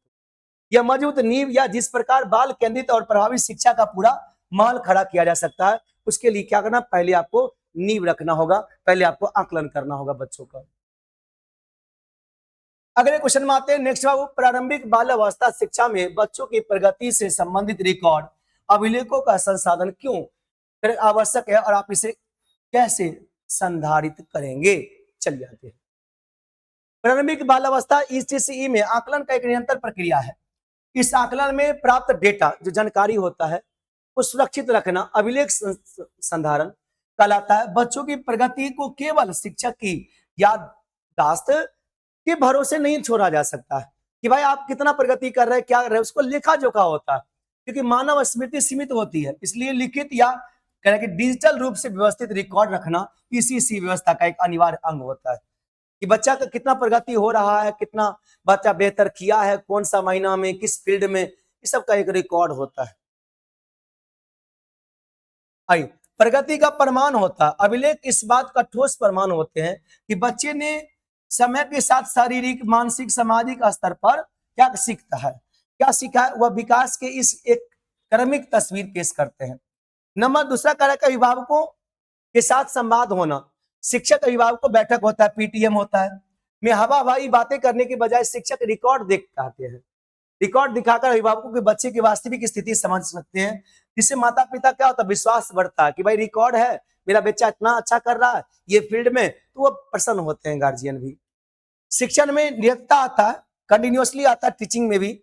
यदि किसी कारणवश कक्षा का शिक्षक बदल जाता है तो बच्चा आंगनबाड़ी से निकल करके प्राथमिक विद्यालय में जाता हो तो रिकॉर्ड नए शिक्षक को क्या करता है, एक समझदारी आता है। जैसे कि आपका कोई टीचर छोड़ दिया, दूसरा टीचर आ गया पढ़ाने के लिए, अगर आपको दूसरा टीचर आएगा तो फिर से स्टार्टिंग से नहीं पढ़ाएगा, वो आपका रिकॉर्ड देख लेगा कि आपने कितना सीखा था और आगे क्या सिखाना है, उसके हिसाब से वो पढ़ाएगा। अभिलेख संधारित करने के तरीके क्या होता है, मैं इसे कैसे संधारित करूंगा या करूंगी, चलिए जानते हैं। मैं एक शिक्षक के रूप में निम्नलिखित उपकरणों का उपयोग करके व्यवस्थित रिकॉर्ड को संधारित करूंगा। जैसे पोर्टफोलियो बनाना, दृष्टांत अभिलेख बनाना, चेक लिस्ट बनाना, इससे क्या होता है, रिकॉर्ड रखने का तरीका होता है ये सब।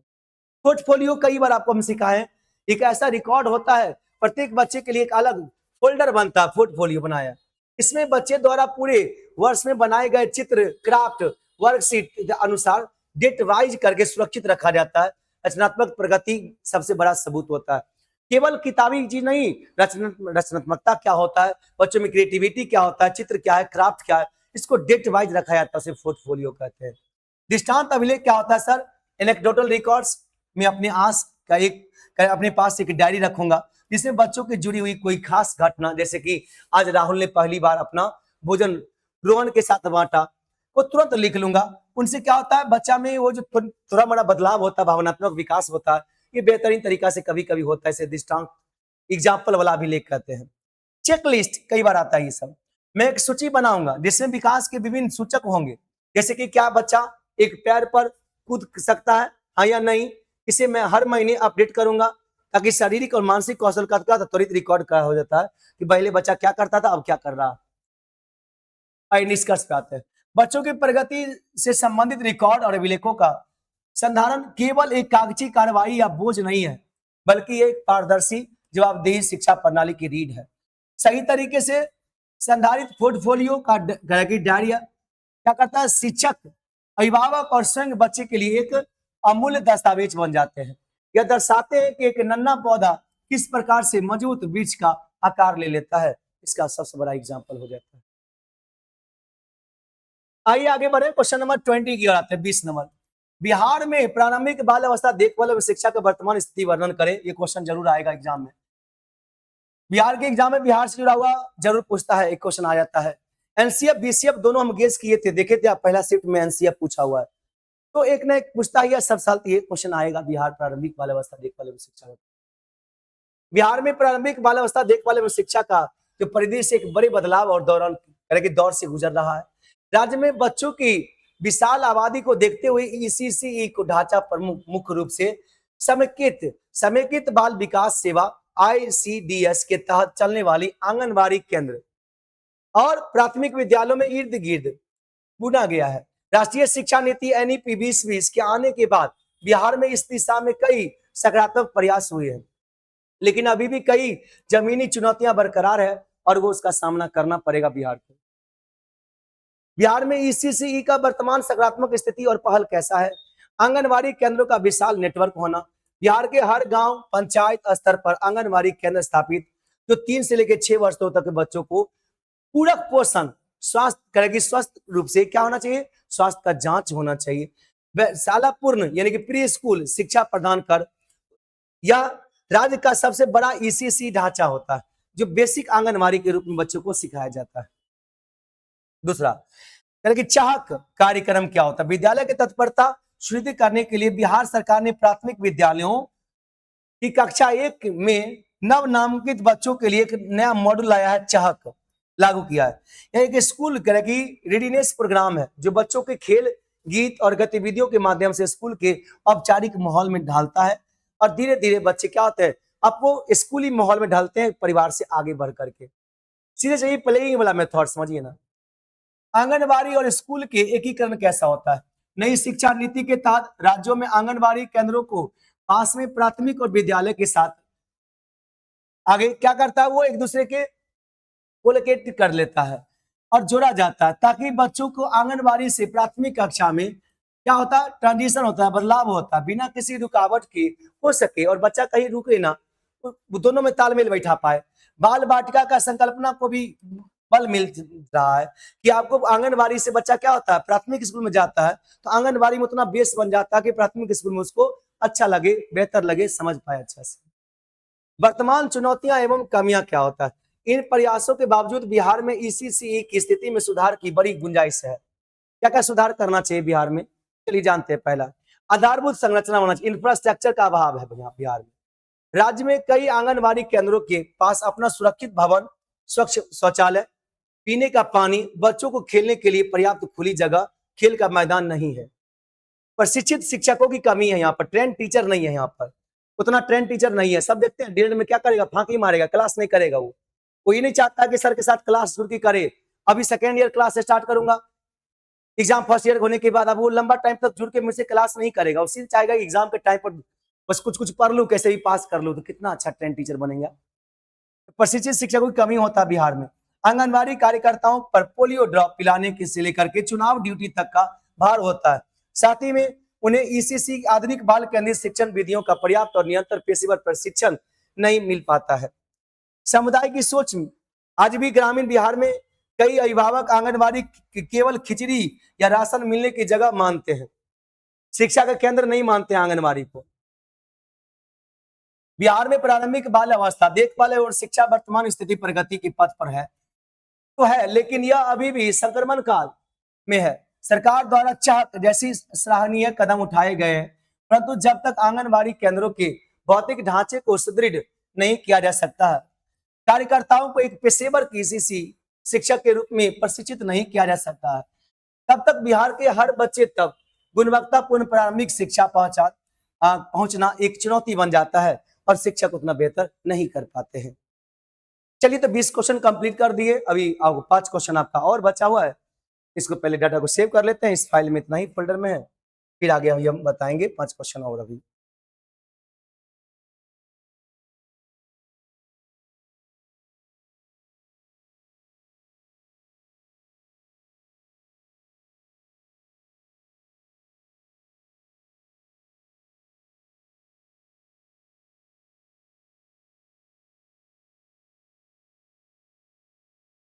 और 5 क्वेश्चन अभी और है।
हेलो। चलिए बाबू, तो ब्रेक के बाद एक बार फिर से आप लोग का मोस्ट वेलकम है।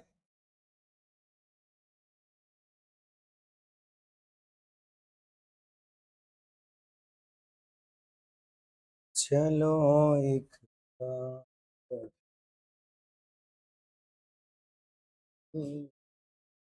आइए क्वेश्चन नंबर 21 पे आता हूँ। क्वेश्चन नंबर 21, विकास में प्रारंभिक बाल अवस्था शिक्षा की चुनौतियों को दूर करने के लिए आप किन किन नवाचार का उपयोग करेंगे? चलिए ध्यान रखें।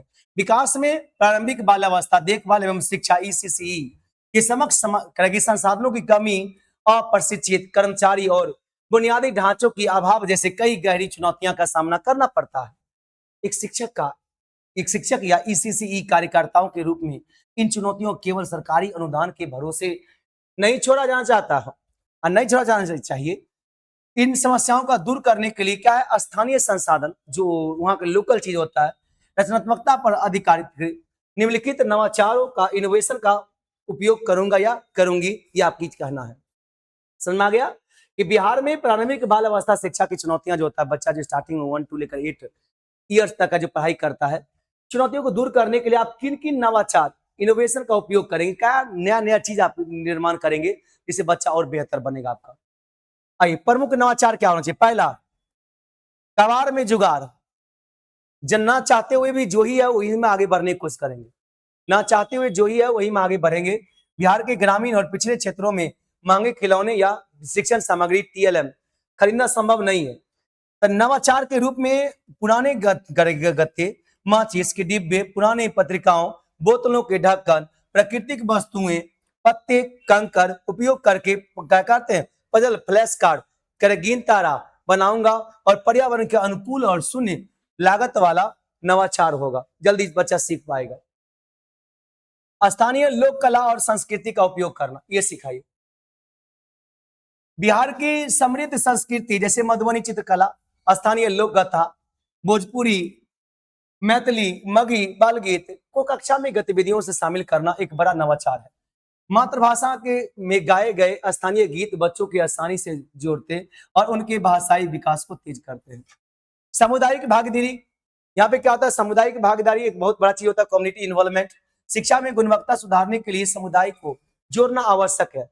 मैं माता समिति या दादी नानी कहानी सत्र जैसे नवाचार शुरू करूंगा, जहां गांव में बुजुर्ग सप्ताह में एक दिन आकर के बच्चों को अपनी प्रारंभिक क्या कहते हैं पारंपरिक कहानियां सुनाएंगे। इससे शिक्षकों की कमी भी कुछ हद तक पूरी हो जाएगी और लोग क्या होता है, सामुदायिक भागीदारी भी निभा पाएंगे। मोबाइल टॉय लाइब्रेरी, यदि संभव हो तो पंचायत स्तर पर एक खिलौने बैंक बनाया जा सकता है, जहां से बच्चे हर सप्ताह नए खिलौने या किताबें घर लेके आ जाए सकेंगे और पढ़ करके फिर लौटा देंगे। डिजिटल और आईसीटी का सीमित उपयोग करना, एक सीमित उपयोग मतलब बहुत ज्यादा उपयोग नहीं करना सोशल मीडिया का आज के समय में। स्मार्टफोन हो या कम्युनिटी रेडियो के माध्यम से बच्चों को ऑडियो वीडियो कहानियां सुनाना, कविताएं दिखाना, आधुनिक नवाचार जो बच्चों का ध्यान बहुत ही तेजी से आकर्षित करता है। आजकल बच्चा स्कूल में कपार देखेगा, ये सब चीज घरे में खूब मोबाइल देखता है, घरे में इतना आईसीटी का प्रयोग करता है कि स्कूल में जाने के बाद वो सब कुछ सीख रहता है पहले से। निष्कर्ष क्या है, बिहार में ईसीसी की चुनौतियों का समाधान केवल बड़ी इमारतों से नहीं बल्कि हमारी सोच और शिक्षण विधियों के नवाचार में छिपा है। यदि शिक्षक अपने आसपास के मौजूद सीमित संसाधनों का ही स्मार्ट और बाल केंद्रित तरीके में उपयोग करना सीख ले तो हम एक ऐसा आनंददायी शिक्षक माहौल बना सकते हैं जहां हर खुशी खुशी सीख सके, बच्चा आगे बढ़ सके और जान सके उसी गुणवत्तापूर्ण अध्ययन का, जहां पे वो उसको वो चीज का बहुत ही जरूरत है स्टार्टिंग में 0 से लेकर के 8 ईयर्स तक का बच्चों का। अगला आते हैं 22 नंबर क्वेश्चन में, बिहार राज्य में प्रारंभिक बाल अवस्था शिक्षा का 8 वर्ष तक का विस्तार देने का क्या अर्थ होता है? स्टार्टिंग में 0 से लेकर 8 ईयर्स तक का क्यों दिया गया, इसको खास करके बात करेंगे तो राष्ट्रीय शिक्षा नीति एनईपी 2020 के लागू होने के बाद भारत की शैक्षिक संरचना को एक बड़ा बदलाव आया है। इसे बिहार राज्य में भी तेजी से अपनाया जा रहा है। पहले प्रारंभिक बाल अवस्था शिक्षा ईसीसी में केवल 3 से लेकर 6 वर्ष तक का था। आंगनबाड़ी से प्री स्कूल तक का सफर सीमित माना जाता था, परंतु क्या हो रहा, 8 वर्ष तक का विस्तार होने लगा। इसमें प्राथमिक विद्यालय की कक्षा 1 से लेकर के 2 और 6 लेकर के कक्षा 8 वर्ष की आयु पहले दिया गया था, लेकिन आगे चल क्या हुआ, कक्षा 1 से लेकर 3 कर दिया गया और ये मॉडल बढ़ गया धीरे धीरे। बुनियादी चरण क्या हो गया, अब हो गया नई नीति 5334 मॉडल। अब क्या हो गया, 5 3 का स्क्वायर 4 ऐसे मॉडल हो गया। 533 3 का स्क्वायर मतलब 9 नहीं समझ लीजिएगा, 5334 मॉडल।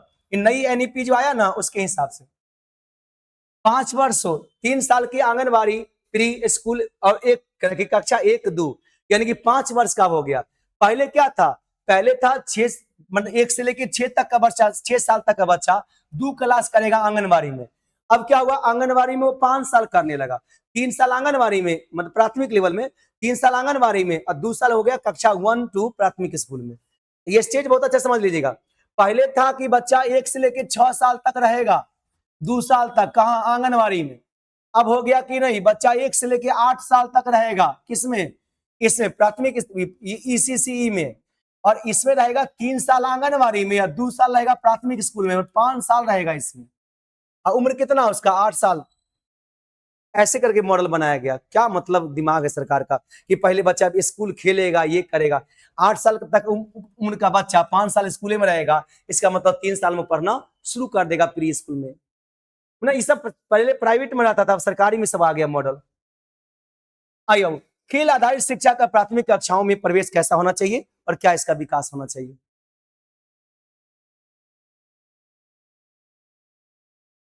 आइए, इसका सबसे बड़ा अर्थ है कि कक्षा 1 और 2 में अब रटने या भारी बस्ते वाली प्रारंभिक जो पहले पारंपरिक पढ़ाई नहीं होगी। 3 से 6 वर्ष तक बच्चों का आंगनबाड़ी में जिस प्रकार खेल खेल में गतिविधियों और खिलौने प्ले बेस्ड लर्निंग के माध्यम से सिखाया जाता है, वही तरीका कक्षा 1 और 2 8 वर्ष तक भी लागू होगा और इससे बच्चा जल्दी सीखेगा भी। आंगनबाड़ी और प्राथमिक विद्यालय का एकीकरण कैसा होगा, इससे बच्चा कैसे सीख पाएगा उसको समझिए। बिहार में आंगनबाड़ी केंद्रों का प्राथमिक विद्यालय में के साथ भौतिक और अकादमिक रूप जोड़ा जा रहा है। इसका अर्थ है कि जब 6 साल तक बच्चा आंगनबाड़ी से निकल करके कक्षा 1 में जाएगा तो उसे नया या डरावना माहौल नहीं मिलेगा, बल्कि उसे एक सहज बदलाव का अनुभव होगा और वो बदलाव से ज्यादा वो सीख पाएगा जीवन में। बुनियादी साक्षरता और संख्या ज्ञान, ये FLN जो होता है, स्टार्टिंग लेवल का फाउंडेशन जो होता है लर्निंग, ये सीख पाएगा। इस विस्तार का मुख्य लक्ष्य यह सुनिश्चित करता है कि 8 वर्ष की आयु कक्षा 2 तक की अंत तक बच्चा बुनियादी पढ़ना लिखना साधारण जोड़ घटाव करना सीख जाता है। इसमें निपुण भारत मिशन के तहत ये सब आता है। निष्कर्ष क्या है समझिएगा, बिहार में ECCE 8 वर्ष तक का विस्तार देने का सीधा अर्थ है प्रारंभिक शिक्षा का रटंत विद्या से मुक्त कर पाना। रटंत विद्या नहीं देना, सिखाना है बच्चों को। मनोवैज्ञानिक बाल केंद्रित आनंददायी बनाना यह एक दूरदर्शी कदम है जो प्री स्कूल और औपचारिक विद्यालय के बीच की खाई को क्या करता है, पाटता है, भरता है, जिससे बच्चों के स्कूल ड्रॉप आउट दर से कमी आएगी, उनकी नींव अत्यंत मजबूत होगी और यह अत्यंत मजबूत होने के बाद बेस बनेगा और बच्चा बेहतर करेगा। वो विशेष आवश्यकता वाले बच्चे CWSN में क्या अभिप्राय है।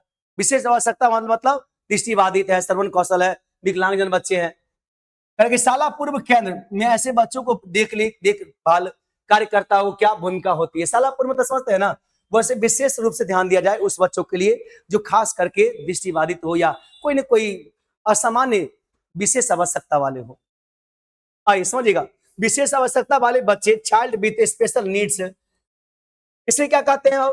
चाइल्ड विद स्पेशल नीड्स कहने का मतलब है अभिप्राय उन बच्चों से है जो शारीरिक, मानसिक, संवेगात्मक, संवेदी, सुनने, देखने स्तर पर समान बच्चों के भिन्न होते हैं, जिन्हें अपनी पूर्ण क्षमता का पहुंचने के अतिरिक्त क्या होता है, देखभाल, विशेष शिक्षण सामग्री का एक अनुकूलित वातावरण की आवश्यकता होती है। इनमें दृष्टिबाधित, श्रवणबाधित, अस्तित्वबाधित या कह सकते हैं ऑटिज्म जैसी बुद्धि चुनौतियों का बच्चे शामिल होते हैं और ये सभी बच्चे क्या करते हैं, धीरे धीरे अपनी कुशलता को धीरे धीरे विकास कर सकते हैं।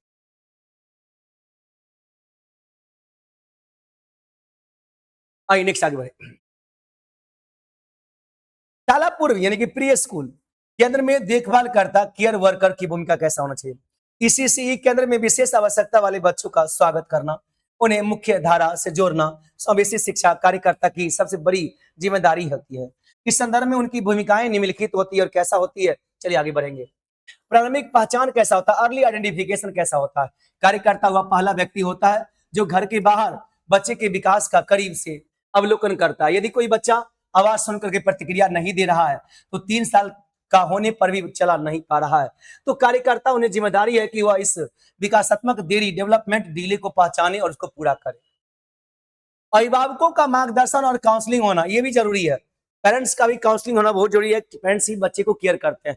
बच्चा स्कूल में कितना देर रहता है, स्कूल से ज्यादा देर तो अपने परिवार के साथ बिताता है, तो पेरेंट्स का भी वहां पे काउंसलिंग होना बहुत जरूरी का चीज होता है। आइए नेक्स्ट आगे। जब बच्चे की विशेष आवश्यकता की पहचान होती है तो माता पिता अक्सर घबरा जाते हैं या इसे स्वीकार नहीं कर पाते हैं।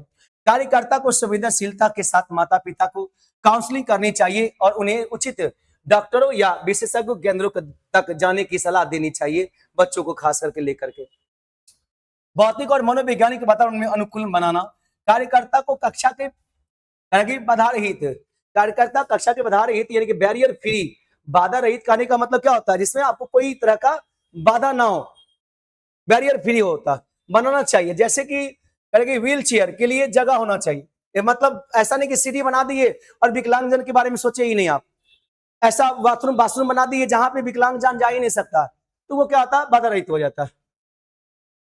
साथ ही कक्षा में ऐसा माहौल बनाना चाहिए जहां अन्य बच्चे, ये जो खास करके जो बच्चे CWSN वाला होते हैं, विशेष आवश्यकता वाले बच्चे का मजाक ना उड़ाए बल्कि उसकी मदद करे और उसके साथ खेले। शिक्षण विधियों और सामग्रियों करके बदलाव आना। दृष्टिबाधित बच्चे के लिए कार्यकर्ता को छू करके महसूस की जाने वाली टेक्टाइल सामग्री का आवाज वाले खिलौने का उपयोग करना चाहिए। इसी तरह से श्रवण बाधित बच्चे के लिए अधिक से अधिक चित्र या इशारों, साइन लैंग्वेज का प्रयोग करना चाहिए। विशेष आवश्यकता वाले बच्चों के लिए शाला पूर्व केंद्र की देखभाल कार्यकर्ता एवं पुल का कार्य करती है। पुल का कार्य मतलब क्या होता है, ब्रिजिंग, जिससे हेल्प करे। उसकी सहानुभूति, धैर्य और सही समय पर की गई प्रारंभिक पहचान उसे बच्चे के पूरी तरह से भविष्य का अंधकार से निकाल करके सही क्या होता है, वो एक सही उजाला की तरफ ले जाता है। और समावेशी शिक्षा का सच्चा अर्थ तभी क्या होता है, साकार होता है, जब कार्यकर्ता हर बच्चे की विभिन्नता को उसकी कमी न मान विशेषता के रूप में स्वीकार करे, हर बच्चा की बातों को समझे कि बच्चे में क्या नीड है और क्या करना चाहिए बच्चों के लिए। क्वेश्चन नंबर 24 पर आते हैं बाबू। शिक्षा का अधिकार अधिनियम, राइट टू एजुकेशन एक्ट के बिंदु पर चर्चा करें। निःशुल्क और अनिवार्य बाल शिक्षा का अधिकार अधिनियम 2009, राइट टू एक्ट 1 अप्रैल 2010 से पूरे देश में लागू हुआ था। 2009 का बना था, 2010 में 1 अप्रैल से लागू। 2009 में नहीं बना था, इसके पीछे 14 साल का मेहनत था। इसकी पूरी कहानी एप्लीकेशन बताए थे, याद होगा आप लोग। भारत के शैक्षिक इतिहास में एक मील का पत्थर था ये अधिनियम भारत के संविधान के अनुच्छेद 21 के 1 के तहत 6 से 14 वर्ष की आयु के बच्चों के लिए क्या था, निःशुल्क शिक्षा दिया गया। मुफ्त में 1 से लेकर 8वीं कक्षा तक के बच्चों को निःशुल्क, कोई परीक्षा नहीं लगेगा, कोई बच्चे को फेल नहीं करना है। 1 to लेकर 8 तक बच्चा को फेल नहीं करना पड़ता है।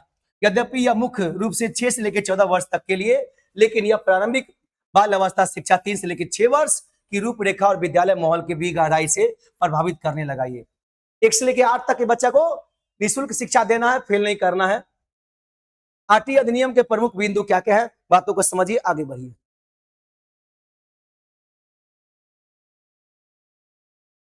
आइए नेक्स्ट आगे।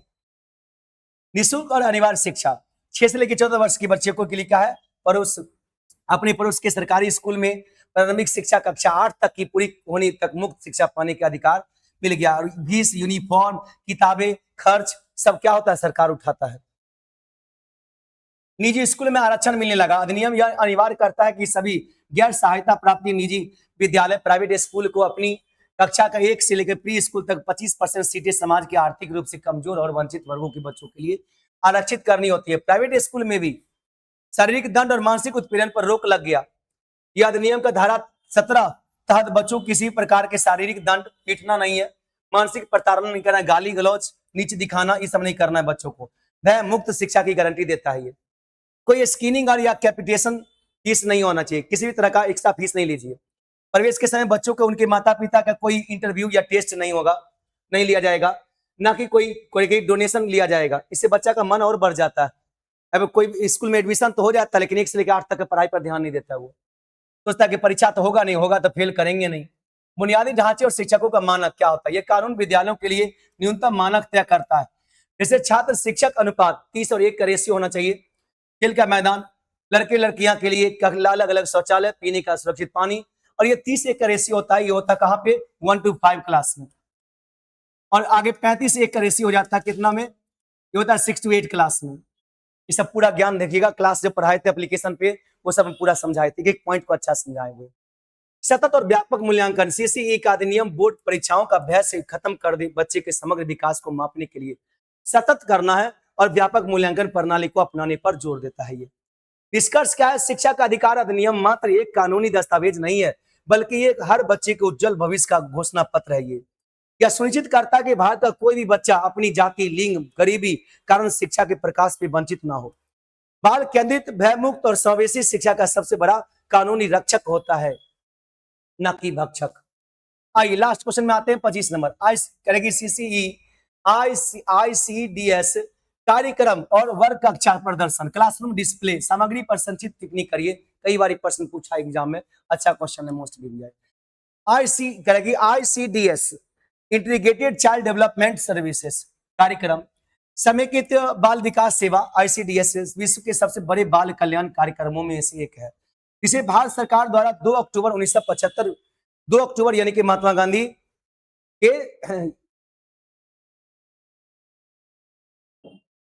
जयंती के दिन क्या हुआ था, 1975 में इसे भारत में लागू किया गया, शुरू किया गया। यह कार्यक्रम मुख्य रूप से ग्रामीण और शहरी स्लम क्षेत्रों में आंगनबाड़ी केंद्रों के माध्यम से संचालित हुआ और प्रमुख उद्देश्य क्या मिला इसका, 0 से लेकर 6 वर्ष तक का, स्टार्टिंग में आगे चल के 8 वर्ष हो गया। आयु के बच्चों को पोषण, स्वास्थ्य, मानसिक विकास में सुधार करना, बाल मृत्यु दर और कुपोषण को कम करना, स्कूल का ड्रॉप आउट से रोकना। सेवाएं कैसा मिला, इसके तहत 6 प्रमुख सेवाएं दी जाती है, पूरक पोषण, टीकाकरण, स्वास्थ्य जांच, रेफरल सेवाएं, माताओं के लिए करेगी पोषण एवं स्वास्थ्य शिक्षा, और 3 से लेकर 6 वर्षों तक के बच्चों के लिए गैर औपचारिक शाला पूर्ण शिक्षा, non formal pre school educational. CCE को धरातल पर उतारने में आईसीडीएस की भूमिका सबसे महत्वपूर्ण रहा है, उससे ज्यादा बहुत बेहतर रहा और बच्चे उससे बेहतर सीखते भी हैं। वर्ग कक्ष प्रदर्शन सामग्री, क्लासरूम डिस्प्ले मटेरियल। वर्ग कक्ष प्रदर्शन सामग्री के तात्पर्य उन सभी दृश्य सामग्रियां से है जिन्हें कक्षा के दीवारी, बुलेटिन बोर्ड पर कोनों में सजाया जाए, प्रदर्शित किया जाए। प्रारंभिक बाल अवस्था की शिक्षा, ये जो ईसीसीई में बच्चों के मस्तिष्क उनके आसपास के दृश्य वातावरण से बहुत तेजी से सीखता है और बच्चा जल्दी ग्रहण भी करता है। सामग्री के प्रकार कैसा होना चाहिए, इसमें रंगीन चार्ट, जानवरों, फलों, वर्गवन, ये क्या था, इसे कहता सीढ़ी पर, दीवार में, ये सब लिखा रहता है, वर्णमाला, जल्दी बच्चा जल्दी सीख लेता है। फ्लैश कार्ड, पोस्टर, बच्चों की ऊंचाई मापने वाला चार्ट, और जैसे गेट पर जाइएगा तो गेट पर बच्चों को ऊंचाई मापने वाला चार्ट लगता है, बच्चा वहां खड़ा होगा अपना हाइट देख लेता है। वो स्वयं बच्चों द्वारा बनाई गई ड्राइंग का क्राफ्ट वर्क शामिल होता है, ये सब बच्चा जो बनाता है वो भी क्लास में लगाइए। महत्व क्या है, जब कक्षा की दीवारें प्रिंट समृद्ध होता है, प्रिंट रिच होती है तो बच्चे पढ़ने की उत्सुकता जगाती है। सबसे बड़ा लाभ तब होता है जब बच्चों द्वारा बनाए गए चित्रों का दीवार पर प्रदर्शित किया जाता है, तो इससे बच्चों का आत्मविश्वास बढ़ता है कि भाई उसका चित्र बना है, वहां पर चित्र बना के बच्चा लगाया है अपने से, उन्हें लगता है कि उनकी मेहनत और सम्मान हो रहा है। यह कक्षा का एक जीवंत और करके बाल मित्रत्व क्या होता है, स्वरूप प्रदान करता है और ये माना जाता है इसे। आईसीडीएस कार्यक्रम यहाँ जहां एक और बच्चों को स्वास्थ्य और शिक्षा का एक विशाल संस्थागत ढांचा आंगनबाड़ी प्रदान करता है, वही वर्ग कक्ष प्रदर्शन उसी ढांचे के अंदर एक ऐसी जीवंत आकर्षक शैक्षिक वातावरण तैयार करता है जो बच्चों को स्वाभाविक रूप से सीखने के लिए प्रेरित करता है। गुणवत्तापूर्ण बाल अवस्था शिक्षा के लिए ये दोनों घटक अपरिहार्य है, दोनों घटक जरूरी है। ये तरह का आप बेहतर तरीका से इसको सीखना है, आगे बढ़ना है, बच्चों का विकास करना है। एक बात आप गौर की होंगी, पूरा सीरीज में अगर हम बात करें, ये 25 क्वेश्चन का सीरीज कंप्लीट हो गया आपका। इसी के साथ में आप ये पूरा जो F3 है ECCE early childhood care and education, इसमें आपने क्या सीखा, इसमें आपने प्रारंभिक लेवल के बच्चों के बारे में आपने सीखा कि स्टार्टिंग लेवल का जो बच्चा होता है, यानी कि एक पहले स्टार्टिंग में हम बात करेंगे 0 से लेकर के 8 ईयर्स का, 6 ईयर्स का, बाद में 8 ईयर्स हो गया। ये इसमें क्या बातों पर आपको ध्यान देना है मोस्ट रूप से,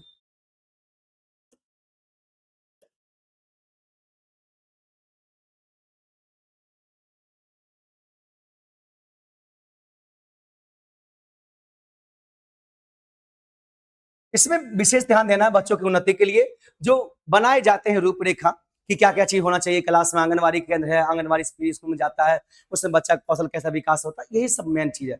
एक बार मोटे मोटे इसको अच्छा से स्पीडली अगर आप देख लिए होंगे, समझ में आ गया होगा, और इसका संक्षेप में एक बार देख लीजिएगा और एग्जाम में जाइएगा, बहुत ही अच्छा से आपका एग्जाम निकलेगा। कापी भर के आना है, कापी खाली नहीं छोड़ना है। और अपनी विचार को कमेंट के जरिए से जरूर रखिए कि आपको कैसा लगा क्लास, और पेपर 1 और 2 जो आपने दिया F1 और F2, वो पेपर कैसा गया आपका। अपना विचार जरूर रखिएगा। आज की परीक्षा में आपका कैसा अनुभव रहा, ये बात जरूर बताएंगे। और क्वेश्चन की मामला हमने कहा था 80% मेरा क्वेश्चन लड़ेगा, लेकिन ईश्वर की असीम अनुकंपा है कि क्वेश्चन 80 कहे थे, हम 100% क्वेश्चन लड़ गया है। जितने भी क्वेश्चन पूछे गए देखेंगे, एक ही क्वेश्चन मेरे पढ़ाए हुए टर्म से बाहर नहीं गए, सब उसी में से आए हैं। और इसके लेकर के हम आगे वीडियो भी बना दिए, उस वीडियो को भी आप देखें और अपने विचारों कमेंट के माध्यम से जरूर रखें। आई होप कि आप इस पहले वीडियो को लाइक जरूर कर लीजिए और एक बार जरूर शेयर कर दीजिए अपने दोस्तों में। जो नए बच्चे हो चैनल को सब्सक्राइब जरूर कर ले, सब्सक्राइब जरूर कर ले, ताकि आगामी और भी इंपॉर्टेंट वीडियो आपको मिले और आपको वीडियो से बहुत ही बेनिफिट। चलिए तो फिर मिलते हैं आगे नेक्स्ट वीडियो में, तब तक के लिए थैंक्स, जय हिंद।